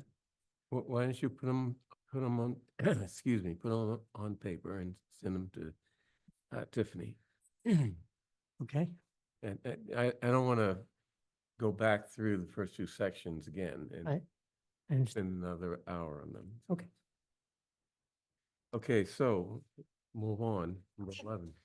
All right, number 11 is focus on preservation treatments for streets in fair to good condition and rehabilitation of roadways with more significant deterioration based upon a cost-benefit value model for the town, setting a trajectory to raise the overall pavement condition index by FY '29. There's not a lot of significant change there from the last time you saw this. Number 12 has been significantly shortened to just expand access to DC fast charging infrastructure for both town fleet and the public through public-private partnerships. Number 13, evaluate and refine the Beacon Street Bridle Path plan to optimize available space within the Beacon Street corridor as the town moves through the 25% design process. So this one's just been made a bit more concise and also mentions the fact that we're, I think, concluding here soon the 25% design phase, so it will come before you. Is that in fiscal year 27? The 25% design space will happen in fiscal 26. And then I think there'll be some bleed over of implementation into 27. Is that right, Chaz? Yes. Okay. And then number 14, we've done some significant reworking of this one with Planning and Community Development Director Kara Bruton and also with Commissioner Aaron Chute. And this one now says coordinate with the city of Newton to identify, prioritize, and advance multimodal safety improvements, and it specifies bike and ped in the Chestnut Hill commercial study area and other shared corridors of interest. Collaborate to develop joint recommendations from Mass DOT and state reps. So for that one, I would specifically replace the goal language there with the more succinct goal language, because this one contains details of implementation that I don't think are necessary in the goal. Can you just, which one are you referring to? I'm 14. referring to number 14. Okay. So why is multimodal limited to bicycle and pedestrian? I mean, we have well, to figure out how to deal with those cars that are going to be zooming down the. Yeah, in the previous version, we did lay out bike, cars, ped. We also talked about tree canopy improvements. I think that just kind of happened in the making it more concise, but we I can. think we just take out bicycle and pedestrian. I mean, Just everybody knows what multimodal means. Or they should. I agree with you. Yeah. Well, we're, That's fine.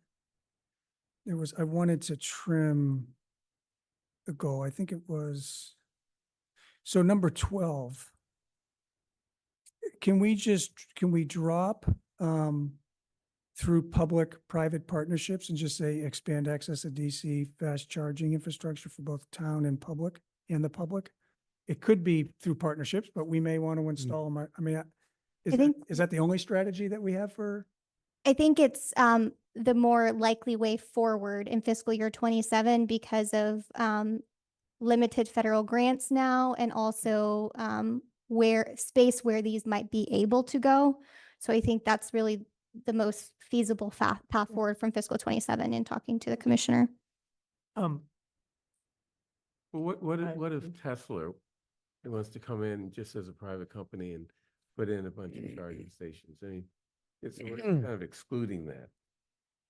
Well, but I mean, that's inherently No. No, I mean, there are things we can do to either encourage or discourage them. that. I think if that's the case, then that is a public-private partnership. If they do it on their own, that's fine. They have a private lot they have access to, but given that they have a big supercharger station on the other side of the Newton border, I don't necessarily know if they would put one here. Well, no, I'm saying we don't know who else could do this or would do this. Why limit it to public-private? I think we were just focusing on what we could be a part of or control. So there's always what private entities might want to do, but Just to follow on the chair's point, there could be cases where, for example, somebody comes in and wants to make a leasing arrangement with a private party that requires some town zoning action. We may want to work with them to facilitate that whole arrangement. But that would not be a public-private partnership. I mean, I think it wouldn't limit. Oh, Right with the sorry. middle of the sentence, right? Well, I think I was going to just reinforce what he's saying. I mean, I'd like to just drop public-private partnerships and say, we're going to expand the infrastructure. And if We that's can do what- that. Is that what you're about to say, Mike? Well, I think that's what he said. yes, and, Okay, okay, so we agree on that. Let's go forward. yeah, that's fine. I just have Okay. one. Mhm. So once again, I Mhm. would hope that at some point, if not in this document itself, we would be a little more Number. specific. So we're expanding access to DC fast charging by what? Because expanding could mean you put in one new charger somewhere. And is that really a meaningful impact? Right. That's where I think metrics from the staff we should work hard to get them.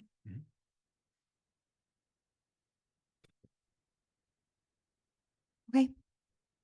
All right. And then the last section is preserving our financial health. And so number 15 is determine which expenditure and revenue study committee recommendations to implement. Recommendations may include, but are not limited to, a new town school split, memorandums of agreement on shared services. This one was also significantly reduced. We can cut it even more and just drop it at recommendations to implement. Number 16 is increase the town's available fund balance ratio to within 8% of the median reserve position in Moody's AAA rated municipalities. This one's the same as the last time you saw it. And then the last one, which was an addition, was develop and implement a transition plan for the expiration of ARPA funds in December 2026 and ensuring continuity of critical services and programs while striving to identify sustainable funding alternatives for successful pilot initiatives. Any comments? I think it would be helpful to preface each one of these goals with some statement of why we are doing each of these things.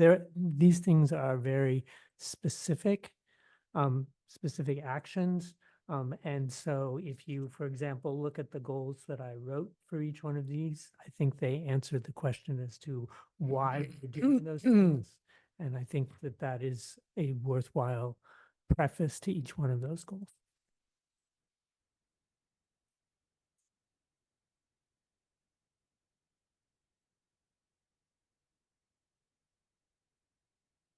Okay. I agree, 15, 16, and 17. And maybe others, but Yeah. those are good examples. Just a question I have, number 16, we see a very discrete goal, which I like to see. Just wondering, how did we arrive at the 8%? So this one has gone through a couple of, well, there was it went through a couple of revisions. So I think this one originally came in from Chair Green.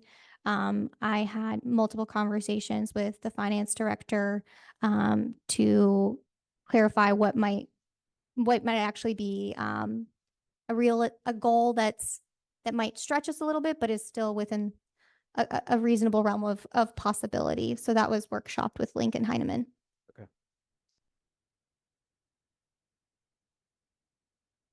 Okay, any more comments? Okay, Tiffany, you have your work cut out for you. And I guess we would really value any additional comments you may have on this, sooner rather than later, so we can, it's a tight turnaround between now and next Tuesday. So any additional thoughts you have? I have one question.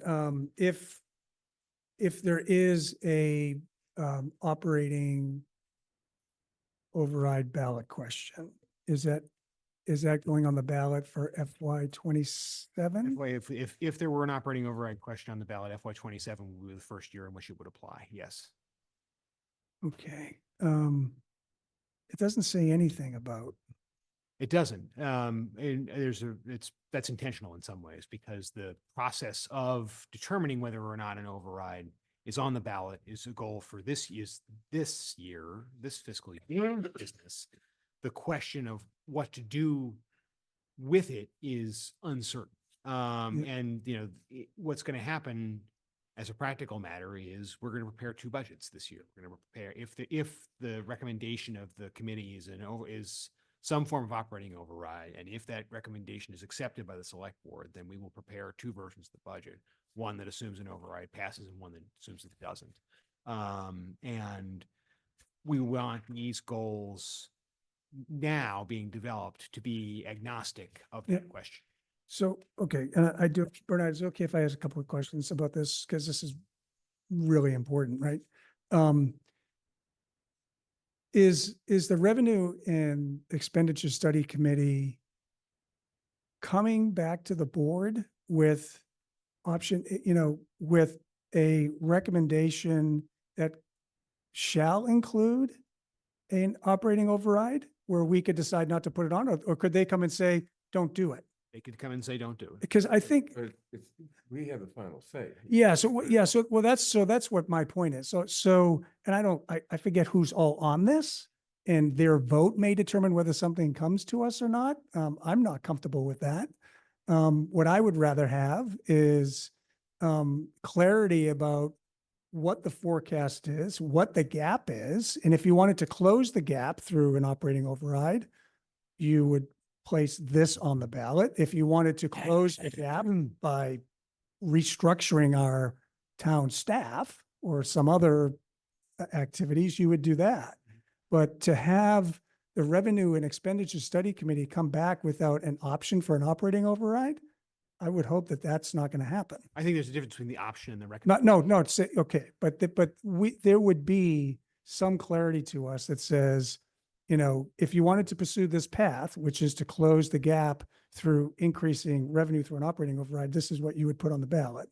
I have a sense that that's likely again, I don't want to speak for that committee, but based on the conversations that are taking place now, that seems to me to be the shape of the tenor of the discussions, that if Okay. you were to do this, Okay. but that's a separate question than whether you should do it. Right. They may say, this is what you could do. We're not recommending you do it, because that would be a bigger problem, but that's a separate question. Correct. Okay. That's really helpful. Thank you. Okay, next, boards and commissions reappointments. Start off with question of reappointing Sean K. O'Neill as a member of the Housing Advisory Board in the tenant representative category. We also have question of Deborah Reiser Thompson and David Lachinsky as members of the Small Business Development Committee.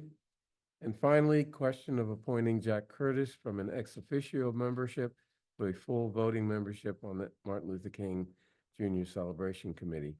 We can take those together unless someone objects, but I'd like to say something about Jack Curtis.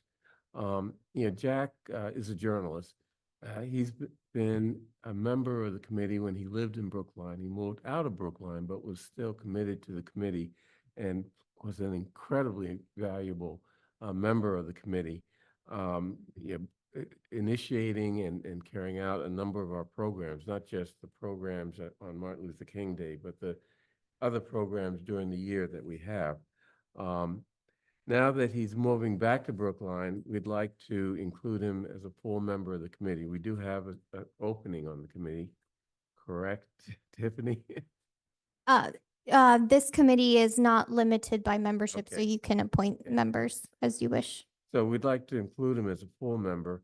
And as I said, his contributions to the committee have been extensive, and he has a skill set as a journalist that has been very, very valuable and will be valuable in the future. I just want to make sure that I gave you a sense of why, this person who many of you probably don't know is being recommended.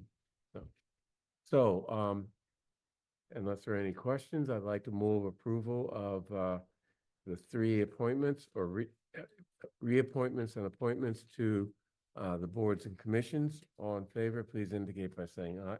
Michael? I'll note that there are actually 4 reappointments. We have, separate one for the Housing Advisory Board. No, I'm David referring to Lachinsky and Deborah Thompson. 15. Oh, I'm sorry. Yeah. All right, okay. 3 committees. Mm. Right. All in favor, please indicate by saying aye. John Van Scoyac. Aye. Paul Warren. Aye. David Perlman. Aye. Michael Rubenstein. Aye. And chair votes aye. Next, question of appointing William Fegan as a member of the Housing Advisory Board in the tenant representative category. Any questions about this appointment? Okay, I move approval. All in favor, please indicate by saying aye. John Van Scoyac. Aye. Paul Warren. Aye. David Perlman. Aye. Michael Rubenstein. Aye. And chair votes aye. Mr. Chair, if I can also just point that Mr. Fagan stuck it out with us this Oh, I'm whole meeting. sorry. Congratulations. Congrats. Thank you for I'd sitting. like to make a speech. Thank you for sitting through this. Ordeal? Pardon me? Ordeal. Right. There should be some reward if you sit through the entire. I was gonna say, I wish I had a medal. Get something. Right. The opportunity to make public comment. Oh, something of higher value. Okay, that, unless there's any public comment, introduce yourself. Maybe I should know you, but Chairman, I'm just here to observe. I'm an interested vendor in the process you might be going forward with. oh, okay. Oh, okay. Served 26 years on the city council in Springfield, so I can relate to your process. I was afraid that you were one of our newly hired department heads or something, and I didn't recognize you. Okay. But- Of But you're course. still interested in doing business with Brookline after all this. Excellent. Okay, good. Good. Okay, so that ends the meeting. Thank you, everyone. Okay.